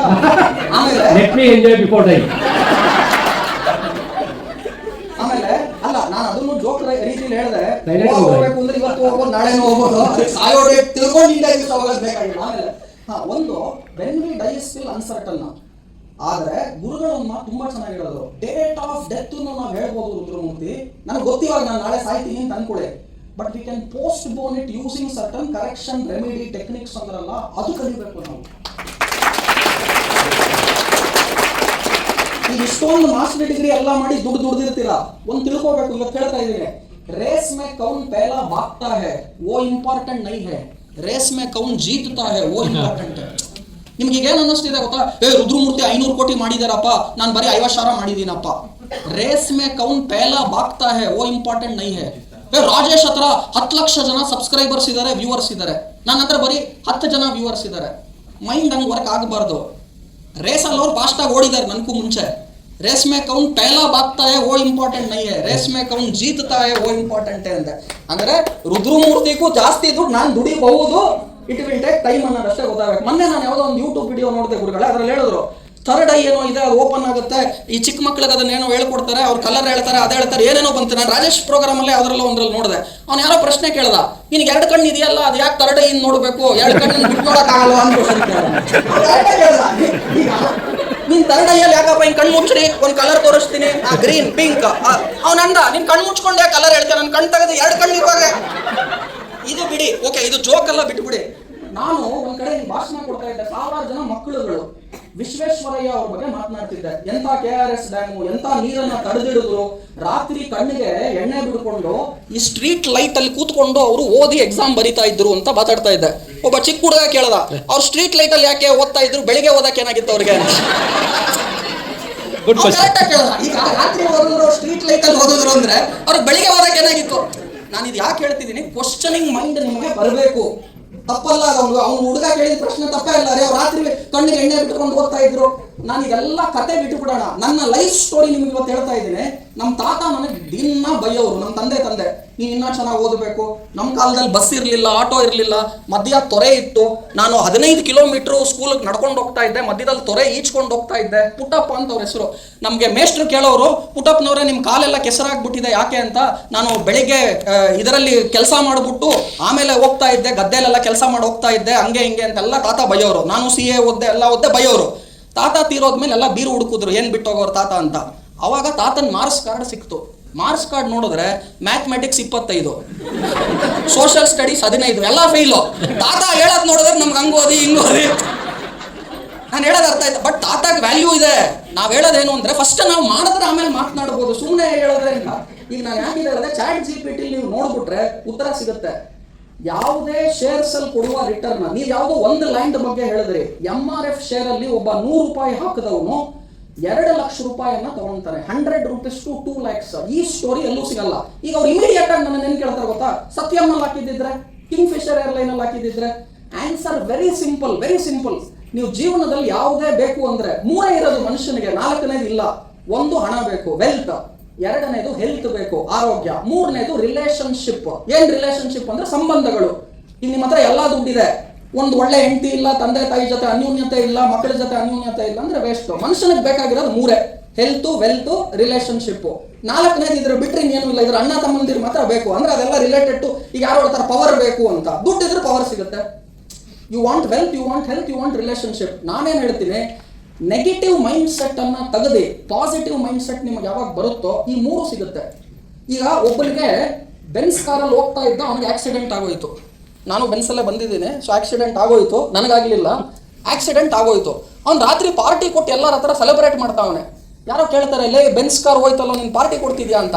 ಅವ್ನು ಹೇಳ್ತಾನೆ, ನಾನು ಬದುಕಿದ್ದೀನಿ, ಬೆನ್ಸ್ ಹೋಯ್ತು ಅಷ್ಟೇನೆ ಅಂತ. That is positive mind set. ಈಗ ಯಾಕೆ ಇದನ್ನು ಹೇಳಿದೆ ಅಂದ್ರೆ, ಎಲ್ಲದರಲ್ಲೂ ಕೂಡ ನೀವು ನೆಗೆಟಿವ್ ಹುಡುಕ್ಬೋದು, ಎಲ್ಲದರಲ್ಲೂ ಕೂಡ ಪಾಸಿಟಿವ್ ಹುಡುಕ್ಬೋದು. ನೀವೇನು ಹುಡುಕ್ತೀರಾ ಅನ್ನೋದು ಇಂಪಾರ್ಟೆಂಟ್. ಸರ್ ನಾನು ಇಷ್ಟು ದಿವಸ ಬರೀ ನೆಗೆಟಿವ್ ಹುಡುಕ್ಬಿಟ್ಟೆ, ಅದು ಒಳ್ಳೇದೇ, ಯು ಆರ್ ನಾರ್ಮಲ್. ಇವತ್ತಿಂದ ನಾನು ಬದಲಾಗ್ತೀನಿ ಅಂತಿರಲ್ಲ, ಅದು ಓಕೆ. ನನಗೂ ಯಾರೋ ಈ ತರ ಕೂತ್ಕೊಂಡ್ರು ಹೇಳಿದ್ರು, ನಾನು ಚೇಂಜ್ ಆದೆ. ಈಗ ಅಲ್ಲೊಂದು ರಿಯಲ್ ಎಸ್ಟೇಟ್ ಇದೆ, ಶೀಸ್ ಫ್ರಮ್ UK. ಬಾಬ್ರೆ ನೋಡಿ, ಇಲ್ಲೇನಾಯ್ತು ಗೊತ್ತಾ? ನಿಂತ್ಕೊಳ್ಳಿ madam, can I get your good name? Shantala. ನೋಡಿ, ಅವ್ರು UK ಅವರು ರಿಯಲ್ ಎಸ್ಟೇಟ್ ಅಂತ ಗುರುಗಳು ಹೇಳಿದ್ರು. Okay, please sit down. Madam break time ಅಲ್ಲೋ ಎಲ್ಲ ಗುರುಗಳ ಹತ್ರ ಮಾತಾಡಿದ್ದಾರೆ. ಇಂಡೈರೆಕ್ಟ್ ಆಗಿ ಇವಾಗ ಗುರುಗಳು ಅವ್ರಿಗೆ ಮಾರ್ಕೆಟಿಂಗ್ ಮಾಡಿದ್ದಾರೆ ನೋಡಿ. ಅಂದ್ರೆ ನಾನು ಇವಾಗ ಏನಾನ ವರ್ಲ್ಡ್ ಅಲ್ಲಿ ನಾನು UK ಒಂದು ಜಾಗ ತಗೋಬೇಕು ಅಂದ್ರೆ ನಾನು ಅವ್ರನ್ನ ಕಾಂಟ್ಯಾಕ್ಟ್ ಮಾಡ್ತೀನಿ, ಅದನ್ನೇ ಅಂದ್ರೆ ಅವ್ರು ರಿಯಲ್ ಎಸ್ಟೇಟ್ UK ಅಲ್ಲಿ ಮಾಡ್ತಾ ಇದ್ದಾರೆ. ಆಮೇಲೆ ಒಂದು ಹೇಳ್ತೀನಿ, ನಿಮ್ಮ ಪ್ರಾಡಕ್ಟ್ ಅಥವಾ ನಿಮ್ಮ ಸರ್ವಿಸ್ ಚೆನ್ನಾಗಿದೆ ಅಂದ್ರೆ ನೀವು ಮಾರ್ಕೆಟಿಂಗ್ ಮಾಡದೇ ಇದ್ರೂ ಅದು ಗ್ರೋ ಆಗುತ್ತೆ. ಅದೇ ನಿಮ್ಮ ಪ್ರಾಡಕ್ಟು ಸರ್ವಿಸ್ ಚೆನ್ನಾಗಿಲ್ಲ ಅಂದ್ರೆ ಎಷ್ಟೇ ಮಾರ್ಕೆಟಿಂಗ್ ಮಾಡಿ ಅದು ಗ್ರೋ ಆಗಲ್ಲ. ಸೊ ಈಗ ತಾನೇ ಮಾತಾಡ್ತಾ ಅವ್ರ ಪ್ರಶ್ನೆಗೆ ಉತ್ತರ ಚಾಟ್ GPT ಕೇಳಿ. ಹೈಯೆಸ್ಟ್ ರಿಟರ್ನ್ ಇವತ್ತು ಬಂದಿರೋದು ಯಾವುದು ಅಂದ್ರೆ over A period of last 50 years. ಏನು ಬೇಡ ಸರ್, ನೀವೇ ಹೇಳ್ಬಿಡಿ ಸರ್. ನಾನು ಇವಾಗ ಅವ್ರಿಗೆ ಪ್ರಶ್ನೆ ಕೇಳ್ತೀನಿ. ಕರ್ನಾಟಕದ ಟಾಪ್ 10 ರಿಚೆಸ್ಟ್ ಪೀಪಲ್ ಯಾರು ಅನ್ನೋದನ್ನ ಗೂಗಲ್ ಕೇಳಿ, ನನ್ನ ಕೇಳಬೇಡಿ. ಅದರಲ್ಲಿ ಹೇಳುತ್ತೆ ನಂಬರ್ 1 ಅಜೀಂ ಪ್ರೇಮ್ಜಿ, ನಂಬರ್ 2 ನಾರಾಯಣ್ ಮೂರ್ತಿ, ಈ ತರ ಲಿಸ್ಟ್ ಬರುತ್ತೆ. ಆ ಲಿಸ್ಟ್ ನೋಡ್ಕೊಂಡು ಹೋಗಿ. ಅದ್ರಲ್ಲಿ ರಿಯಲ್ ಎಸ್ಟೇಟ್ ಅವ್ರು 10 ಜನದಲ್ಲಿ ಎಷ್ಟು ಜನ ಇದ್ದಾರೆ ತೋರಿಸಿ. ಯಾರು ಇಲ್ಲ. ಗೋಲ್ಡ್ ಸಿಲ್ವರ್ ಅಲ್ಲಿ ಹಾಕಿ ಟಾಪ್ 10 ಅಲ್ಲಿ ಬಂದಿರೋರು ಒಬ್ಬರನ್ನು ತೋರಿಸಿ. ಯಾರು ಇಲ್ಲ. ಇನ್ಶೂರೆನ್ಸ್ ಅಲ್ಲಿ ಹಾಕಿ ಟಾಪ್ 10 ಅಲ್ಲಿ ಬಂದಿರೋರನ್ನು ಒಬ್ಬರನ್ನು ತೋರಿಸಿ. ಇನ್ಶೂರೆನ್ಸ್ ಅಲ್ಲಿ ಇವತ್ತವರೆಗೂ ದುಡ್ಡು ಮಾಡಿದವ್ರು ಯಾರು ಇಲ್ಲ, ಮಾಡಿರೋದು ಒಬ್ಬನೇ, ಇನ್ಶೂರೆನ್ಸ್ ಬ್ರೋಕರ್. ಅಲ್ಲ, ನಾನು ರಿಯಲ್ ಓಪನ್ ಆಗಿ ಹೇಳ್ತಾ ಇದ್ದೀನಿ. ರಾಜೇಶ್ ರಿವೀಲ್ಸ್ ಅಲ್ಲಿ ಕರೆದ್ರೆ ಹೇಳಲ್ಲ ಇದಲ್ಲ. ಅಲ್ಲಂದ್ರೆ ಬ್ಲೇಸರು ಟೈಲ್ ಹಾಕೊಂಡು we have to talk more, ಅದೇ we have to talk like a TV analyst. ಇದನ್ನ ಯಾಕೆ ಹೇಳಿದೆ ಅಂದ್ರೆ, ಆದ್ರೆ ಅವ್ರಿಗೆ ರಿಯಲ್ ಎಸ್ಟೇಟ್ ಕನ್ವೀನಿಯಂಟ್ ಇದೆ, ಅವ್ರ ಎಕ್ಸ್ಪೀರಿಯನ್ಸ್ಗೆ ಅದು ಚೆನ್ನಾಗಿದೆ. Let him do that. ನಾನು ನೀವು ಶೇರ್ಸ್ ಮಾಡಿ ಅಂತ ಹೇಳಲ್ಲ. Yes, last thing will give the chance last. ಆಮೇಲೆ ನಾನು ಆ ಕಡೆ ಬಂದು ಗುರುಗಳ ಪಾಠ ನಾನು ಕೇಳ್ತೀನಿ. ಓಕೆ, ನಾನು ಬಂದಿರೋದು ಅದಕ್ಕೆ. ಎಸ್ ಮೇಡಮ್, ಕೇಳಿಸುತ್ತೆ? ಹಂಗೆ ಕೇಳುತ್ತೆ, ಕೇಳಿಸ್ಕೊಳ್ಳಿ ಸರ್. ಹಂಗೆ ಕೇಳುತ್ತೆ, ಹಂಗೆ ಕೇಳುತ್ತೆ, ಕೇಳುತ್ತೆ.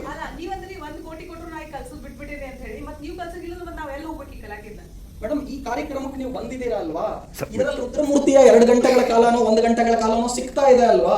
ಅದರಲ್ಲೇ ಅನೇಕ ವಿಚಾರಗಳು ಸಿಗುತ್ತೆ. ಆಮೇಲೆ ನಾನು ನಿಮ್ಗೆ ಯಾವಾಗೂ ಹೇಳ್ತೀನಿ, ವೆರಿ ವೆರಿ ಇಂಪಾರ್ಟೆಂಟ್, ನಮಗೆ ಏನು ಬೇಕು ಭಗವಂತ ನಮಗೆ ಕೊಡ್ತಾನೆ. ನಾನು ಎಷ್ಟೋ ಸಲ ಹೇಳ್ತೀನಿ, ಇದು ಸ್ಪಿರಿಚುವಾಲಿಟಿ ಅಂತ ಹೇಳ್ತಿಲ್ಲ, ಅನುಭವದಿಂದ ಹೇಳ್ತಿದ್ದೀನಿ. ನಮಗೆ ಏನು ಬೇಕು ನಾವು ಜನರ ಹತ್ರ ಕಿತ್ಕೊಳೋದು ಬೇಡ. ಯಾಕಂದ್ರೆ ಕೊಡೋವನು ಜನಗಳಲ್ಲ ಭಗವಂತ. ಆದ್ರೆ ಅವ್ನು ಡೈರೆಕ್ಟ್ ಆಗಿ ಬಂದು ಕೊಡಕ್ಕಾಗಲ್ಲ, ಜನರ ಮುಖಾಂತರ ಅವ್ನು ಕೊಡ್ತಾನೆ. I will ask you one question. Okay, ಗುರುಗಳ ಪ್ರಶ್ನೆ. So what is your secret of wealth? By teaching you created that much wealth, or by giving advice? How could you make money? I have created ನನ್ನ ಎಲ್ಲ ವೆಲ್ತಿನ main secret ಇಲ್ಲ 100%. ಅದರಲ್ಲಿ open ಆಗಿ reveal ಮಾಡ್ತೀನಿ. ನಾನು Shilpa Medicare ಅಂತ ಒಂದು share ಅನ್ನ ಕಂಟಿನ್ಯೂಸ್ ಆಗಿ ತಗೊಂತಾ ಇದ್ದೆ. ರಾಯಚೂರು ಬೇಸ್ಡ್ ಕಂಪನಿ ಇದು. 50 ರೂಪಾಯಿಗೆ ನಾನು ಆ ಶೇರ್ ಅನ್ನ ಶಿಲ್ಪಾ ಮೆಡಿಕೇರ್ ಅಂತ ಶೇರ್ ಅನ್ನ ತಗೊಳಕ್ ಶುರು ಮಾಡಿದೆ. 4 ವರ್ಷದಲ್ಲಿ 800 ರೂಪಾಯಿಗೆ ಶೇರ್ ಹೋಯ್ತು. ಸೊ ನಾನು 50 ರೂಪಾಯಿ ತಗೊಂಡಂತ ಶೇರ್ 2 ಲಕ್ಷ ಶೇರ್ ಕ್ವಾಂಟಿಟಿ ನನ್ನ ಹತ್ರ ಇತ್ತು. 2 lakh quantity, 50 rupees was my purchase price. This went up to 800 rupees in 3 to 4 years. ಎಲ್ಲ ಸೇಲ್ ಮಾಡಿದೆ. I bought one property in Malleshwaram, commercial property. ಈಗ ಅವ್ರು ಏನ್ ಕೇಳಿದ್ರು, 2ನೇ ಪ್ರಶ್ನೆನೂ ಅದೇ ಇತ್ತು ಅವ್ರಿಗೆ, ಅದಕ್ಕೆ ಇಲ್ಲೇ ಬರ್ತಿದೆ ಉತ್ತರ. ಅವ್ರೇನ್ ಹೇಳಿದ್ರು, ನೀವು ಇಷ್ಟೆಲ್ಲ ಶೇರ್ಸ್ ಅಂದವ್ರು ನೀವು ಯಾಕೆ 40 ಕೋಟಿ ಕೊಟ್ಟು ಸದಾಶಿವನಗರದಲ್ಲಿ ಮನೆ ತಗೊಂಡ್ರಿ? Diversification very important. Don't put all eggs into same basket. Harry Markowitz ಅನ್ನೋನಿಗೆ ನೊಬೆಲ್ ಪ್ರೈಸ್ ಬಂತು ಈ ವಿಚಾರ ಕಂಡುಹಿಡಿದಿದ್ದಕ್ಕೆ. ಅವನೇ ಹೇಳಿದ್ದು don't put all eggs in same basket. ನಾನು ಮುಂಚೆ ಏನ್ ಮಾಡಿದ್ದೆ, ನನ್ನ ಎಲ್ಲಾ ದುಡ್ಡನ್ನು ಬರೀ ಶೇರ್ಸ್ ಎಲ್ಲ ಇಟ್ಟಿದ್ದೆ. ಈಗ ಅದರಿಂದ ಒಂಚೂರು ತೆಗೆದು ರಿಯಲ್ ಎಸ್ಟೇಟ್ ಅಂದ್ರೆ ಒಂದು ಸ್ವಂತ ಮನೆ ಬೇಕು. ಈಗ ಆಯ್ತು, ಇನ್ನೊಂದು ಲ್ಯಾಂಡ್ ನೋಡಿದೆ. ಗುರುಗಳಿಗೆ ತಾನೇ ಹೇಳಿದ್ರು, ಇಲ್ಲಿ ವಿಲ್ಲಾಸ್ಗಳಿದೆ, ಇಲ್ಲಿ 500 ಎಕರೆ ಗಾಲ್ಫ್ ಕೋರ್ಸ್ ಮಾಡಿದ್ದಾರೆ ಇವರು, ಇಲ್ಲಿ ಯಾವುದೋ ಈ ತರ ಹಿಂಗಿದೆ. So I will think. So end of the day ಎಲ್ಲ ದುಡ್ಡು ಒಂದ್ ಕಡೆ ಹಾಕ್ಬೇಡಿ. ನಾನು ಹೈಯೆಸ್ಟ್ ದುಡ್ಡು ನನ್ನ ಜೀವನದಲ್ಲಿ ಇವಾಗವರೆಗೂ ಮಾಡಿರೋದ್ರಲ್ಲಿ ಎಲ್ಲ ಮಾಡಿದ್ದು my main share was Shilpa Medicare. ಈ ಒಂದು ಶೇರ್ ಅಲ್ಲಿ ನಾನು ತಗೊಂಡಿದ್ದು ಒಂದು 50 ರೂಪಾಯಿ, ಮಾರಾಟ ಮಾಡಿದ್ದು ಒಂದು 700 ಇಂದ 800 ರೂಪಾಯಿ ಆವರೇಜ್ ಸೇಲ್ ಮಾಡಿದೆ. ಐ ಮೇಡ್ ಮೈ ಮನಿ. ಆ ಕಮರ್ಷಿಯಲ್ ಪ್ರಾಪರ್ಟಿ ಒಂದು ತಗೊಂಡೆ, ಅದಕ್ಕೆ ಹೆಸರೇ ಶಿಲ್ಪಾ ಅಂತ ಇಡಬೇಕು ಅಂತಿತ್ತು. ಆಮೇಲೆ ಗರ್ಲ್ ಫ್ರೆಂಡ್ ಹೆಸರು ಅನ್ಕೊಂಡ್ಬಿಡ್ತಾರೆ, ಶಿಲ್ಪಾ ಅಂದ್ರೆ ತಗೊಂಡಿಲ್ಲ. ಆದ್ರೆ end of the day diversify ಮಾಡಿದ್ದೀನಿ. ಈಗ ನಾನು ಏನೂ ಮಾಡಲ್ಲ, ಬರೀ ಕಾನಾ ಪೀನಾ ಸೋನಾ 3 ಮಾಡೋದು. ನಮ್ಮ ಮನೇಲಿ ನಮ್ಮ ತಾಯಿ ಕೇಳ್ತಾರೆ, ನಿಮ್ಮ ಯಜಮಾನ್ರು ಏನ್ ಮಾಡ್ತಾರೆ ಅಂತ. ನಮ್ಮ ಅಮ್ಮ ಹೇಳ್ತಾರೆ, ನಮ್ಮ ಯಜಮಾನ್ರ KPS ಅಂತಾರೆ, ಅಂದ್ರೆ ಕರ್ನಾಟಕ ಪೊಲೀಸ್ ತರ ಏನೋ ಸರ್ವಿಸ್ ಅಂತ ಅಲ್ಲ, ಕಾನಾ ಪೀನಾ ಸೋನಾ ಅಂದ್ರೆ. ನಮ್ಮ ತಾಯಿ ಯಾವಾಗ ಹೇಳ್ತಾರೆ, ನಾನಿವತ್ತು ನಾನು KPS ಮಾಡಿದ್ರು ಕೂಡ 10 ಲಕ್ಷ ರೂಪಾಯಿ ಕಮರ್ಷಿಯಲ್ ಪ್ರಾಪರ್ಟಿಯಿಂದ ನನಗೆ ರೆಂಟ್ ಬರುತ್ತೆ. ನಾನು ಏನೂ ಮಾಡಲಿಲ್ಲ ಅಂದ್ರೆ 10 ಲಕ್ಷ ರೂಪಾಯಿ ಮಂತ್ಲಿ ಬರೀ ರೆಂಟಲ್ ಇನ್ಕಮ್ ಒಂದು ಸೋರ್ಸ್ ಇದರಿಂದ ಬರುತ್ತೆ. ನಾನು ಇವತ್ತಿಗೂ ಗುರುಗಳಿಗೆ ಹೇಳ್ತಾ ಇದ್ದೇನೆ, ಪ್ರತಿಯೊಬ್ಬ ಮನುಷ್ಯನಿಗೆ 2 ತರ ಇನ್ಕಮ್ ಇರುತ್ತೆ. ಒಂದು ವರ್ಕಿಂಗ್ ಇನ್ಕಮ್, ಎರಡನೇದು ಪ್ಯಾಸಿವ್ ಇನ್ಕಮ್ ಅಂತ. ಈ ಪ್ಯಾಸಿವ್ ಇನ್ಕಮ್ ಅಂದ್ರೆ ಏನು ಅಂದ್ರೆ ನೀವೇನೂ ಮಾಡದೆ ಸುಮ್ಮನೆ ಮಲ್ಕೊಂಡಿದ್ರು ಕೂಡ ದುಡ್ಡು ಬರ್ತಾ ಇರಬೇಕು. ನನಗೆ ಯಾರೋ ಒಬ್ರು ಕಾರ್ಯಕ್ರಮದಲ್ಲಿ ಹೇಳಿದ್ರು, 1 ಮಿನಿಟ್ ಗುರುಗಳೇ ಇದರಿಂದ ಮುಗಿಸ್ತೀನಿ. ನನಗೆ ಯಾರೋ ಒಬ್ರು ಹೇಳಿದ್ರು, ರುದ್ರಮೂರ್ತಿ ದುಡ್ಡು ಮಾಡಬೇಕು, ಹೈಯೆಸ್ಟ್ ವೆಲ್ತ್ ಕ್ರಿಯೇಟ್ ಮಾಡಬೇಕಂದ್ರೆ ಏನ್ ಮಾಡಬೇಕು? You have to create multiple sources of passive income. ತಿರ್ಗಾ ಹೇಳ್ತಿದ್ದೀನಿ ಒಂದು line, if you want to become super rich you have to create multiple sources of passive income. ಏನಂಗಂದ್ರೆ ಅಂದ್ರೆ ಈಗ ನಾನು ಈ ತರ ಕಾರ್ಯಕ್ರಮ ಮಾಡ್ತೀನಿ, ನಾನು ಒಂದು ಸ್ಟೂಡೆಂಟ್ಗೆ 10 ಲಕ್ಷ ಚಾರ್ಜ್ ಮಾಡ್ತೀನಿ, ಈಗ ಮಾಡ್ತಾ ಇಲ್ಲ, ಮಾಡ್ತಿದ್ದೆ. ಒಂದೇ ಒಂದು ವೀಕೆಂಡ್ಗೆ 100 ಜನ ಬಂದರೂ ಕೂಡ ನಾನು 10 ಕೋಟಿ ಮಾಡ್ತಾ ಇದ್ದೆ. ಆದರೆ ನಾನು ಇದ್ದಿ ಅಲ್ಲಿ ಕಾರ್ಯಕ್ರಮ ಮಾಡಿದ್ರೆ ನನಗೆ 10 ಕೋಟಿ ಬರುತ್ತೆ. ಅದು ವರ್ಕಿಂಗ್ ಇನ್ಕಮ್, ಅದು ಪ್ಯಾಸಿವ್ ಇನ್ಕಮ್ ಅಲ್ಲ. ನೀವು ಯಾರೋ ಇಲ್ಲಿ ಇನ್ಫೋಸಿಸ್ ಅಲ್ಲಿ ಕೆಲಸ ಮಾಡ್ತಿದ್ದೀರಾ, ನಿಮ್ಗೆ 5 ಲಕ್ಷ ಸಂಬಳ ಬರುತ್ತೆ ತಿಂಗಳಿಗೆ, ಅದು ವರ್ಕಿಂಗ್ ಇನ್ಕಮ್, ಪ್ಯಾಸಿವ್ ಇನ್ಕಮ್ ಅಲ್ಲ. ನಾನು ಮನೇಲಿ ಕೂತ್ಕೊಂಡು ಕಾನಾ ಪೀನಾ ಸೋನಾ ಮಾಡ್ತಿದ್ದೀನಿ, ನನಗೆ ಕಮರ್ಷಿಯಲ್ ಪ್ರಾಪರ್ಟಿಯಿಂದ ರೆಂಟ್ ಬರ್ತಿದೆ 10 ಲಕ್ಷ ರೂಪಾಯಿ ಮಂತ್ಲಿ, ಅದು ವರ್ಕಿಂಗ್ ಇನ್ಕಮ್, ಪ್ಯಾಸಿವ್ ಇನ್ಕಮ್. ನಾನು ಬ್ಯಾಂಕ್ FDಲಿ 10 ಕೋಟಿ ಹಾಕಿದ್ದೀನಿ, ನನಗೆ ತಿಂಗಳ ಬಡ್ಡಿ ಬರುತ್ತೆ, ಪ್ಯಾಸಿವ್ ಇನ್ಕಮ್. ನಾನೊಂದು ಬುಕ್ ಬರೆದಿದ್ದೀನಿ, ಗುರುಗಳು ಕೊಟ್ಟೆ, ಮೈಂಡ್ ಮಾರ್ಕೆಟ್ ಅಂಡ್ ಮನಿ ಅಂದ್ಬಿಟ್ಟು. ಬುಕ್ ಹೆಸರು ನೋಡಿ ಎಷ್ಟು ಚೆನ್ನಾಗಿದೆ, ಮೈಂಡ್ ಮಾರ್ಕೆಟ್ ಮನಿ. ಎಲ್ಲ MLA ಇದೆ, ಶುರು ಮೈಂಡ್ ಇಂದಾನೆ ಆಗುತ್ತೆ. ಈ ಬುಕ್ ಅಲ್ಲಿ ನಾನು ಏನ್ ಬರ್ದಿದ್ದೀನಲ್ಲ, ನಾನು ಇಲ್ಲಿ ಕೂತ್ಕೊಂಡು ನಿಮ್ಮ ಹತ್ರ ಮಾತಾಡ್ತಿದ್ದೀನಿ, ಯಾವ ಒಬ್ಬ ಅಮೆಝಾನ್ ಅಲ್ಲ ಪುಸ್ತಕ ಕೊಂಡ್ಕೊಂತಾನೆ, ನನ್ನ ಬ್ಯಾಂಕ್ ಅಕೌಂಟ್ಗೆ ರಾಯಲ್ಟಿ ಇನ್ಕಮ್ ಬರ್ತಾ ಇದೆ, ಅದು ಪ್ಯಾಸಿವ್ ಆಕ್ಟಿವ್. ಸೊ ನೀವು ಪ್ಯಾಸಿವ್ ಇನ್ಕಮ್ ಗಳನ್ನ ಸೃಷ್ಟಿ ಮಾಡ್ಕೋಬೇಕು ಅಂತ ಹೇಳ್ತಾ ಇದ್ದೀನಿ. ಈ ತರ ಕಾರ್ಯಕ್ರಮ ಮಾಡಿ ನನಗೆ ದುಡ್ಡು ಬರುತ್ತೆ ಅಂದ್ರೆ ನಾನು ಕೋರ್ಸಸ್ ಏನ್ ಮಾಡ್ತಿದ್ದೆ ಮುಂಚೆ, ಅದು ನನಗೆ ಪ್ಯಾಸಿವ್ ಇನ್ಕಮ್ ಅಲ್ಲ, ವರ್ಕಿಂಗ್ ಇನ್ಕಮ್. ಆದ್ರೆ ಒಂದು ಸೀಕ್ರೆಟ್ ಎಲ್ಲೂ ಹೇಳಿದ್ರೆ ಇಲ್ಲಿ ಹೇಳ್ತಾ ಇದ್ದೀನಿ, ಏನು ಅಂದ್ರೆ ನೀವು ಪ್ಯಾಸಿವ್ ಇನ್ಕಮ್ ಕ್ರಿಯೇಟ್ ಮಾಡ್ಕೊಳೋದಕ್ಕೆ ಫಸ್ಟ್ ವರ್ಕ್ ಮಾಡಿರ್ಬೇಕು. ನೋಡಿ, ಇದನ್ನ ಯಾರು ಹೇಳಲ್ಲ, ಇನ್ನೊಂದ್ಸಲ ಹೇಳ್ತಾ ಇದ್ದೀನಿ, freedom is never free, you have to earn it. Freedom is never free, you have to earn it. ಎಲ್ಲರಿಗೂ ದುಡ್ಡು ಬೇಕ್ರಿ, ಆದ್ರೆ ಆ ಪ್ಯಾಸಿವ್ ಇನ್ಕಮ್ ಮಾಡಕ್ ಮುಂಚೆ ನೀವು ವರ್ಕ್ ಮಾಡಿರ್ಬೇಕು. ವರ್ಕಿಂಗ್ ಇನ್ಕಮ್ ಇಂದಾನೆ ಪ್ಯಾಸಿವ್ ಇನ್ಕಮ್ ಬರೋದು, ಅಥವಾ ನಿಮ್ಮ ಮಾವನವರು ಅಥವಾ ನಿಮ್ಮ ಹೆಂಡತಿ ಅವರಾದ್ರೂ ವರ್ಕ್ ಮಾಡಿರಬೇಕು. ಈಗ ತುಂಬಾ ಶ್ರೀಮಂತರು, ಗಣೇಶ, ಇದು ಒಂದು ಲಾಸ್ಟ್ ಎಕ್ಸಾಂಪಲ್. ನನ್ನ ವೈಫು ನಾನು ಮಾತಾಡ್ತಾ ಇದ್ರೆ ಪೇಪರ್ ಓದ್ತಾ ಇದ್ದೆ, ನಾನು ಹೇಳ್ಬಾರ್ದು, ನೇಮ್ ಹೇಳ್ತೀನಿ, ಯಾರು ರೆಕಾರ್ಡ್ ಮಾಡಬೇಡಿ. ಸೊ ಎಲ್ಲರ ಪರವಾಗಿ ಮತ್ತೊಮ್ಮೆ ನಾನು ಕೂಡ ಅವರಿಗೆ give me a big round of applause. ಎಷ್ಟು ಜನ ಒಪ್ಪಿದ್ದಾರೆ ನಮ್ಮ ತಾಯಿ ಹೇಳಿದ ಮಾತು, ನಕ್ಸಲೈಟ್ಗೆ ಗನ್ ಕೊಡಬೇಡಿ ರುದ್ರಮೂರ್ತಿಗೆ.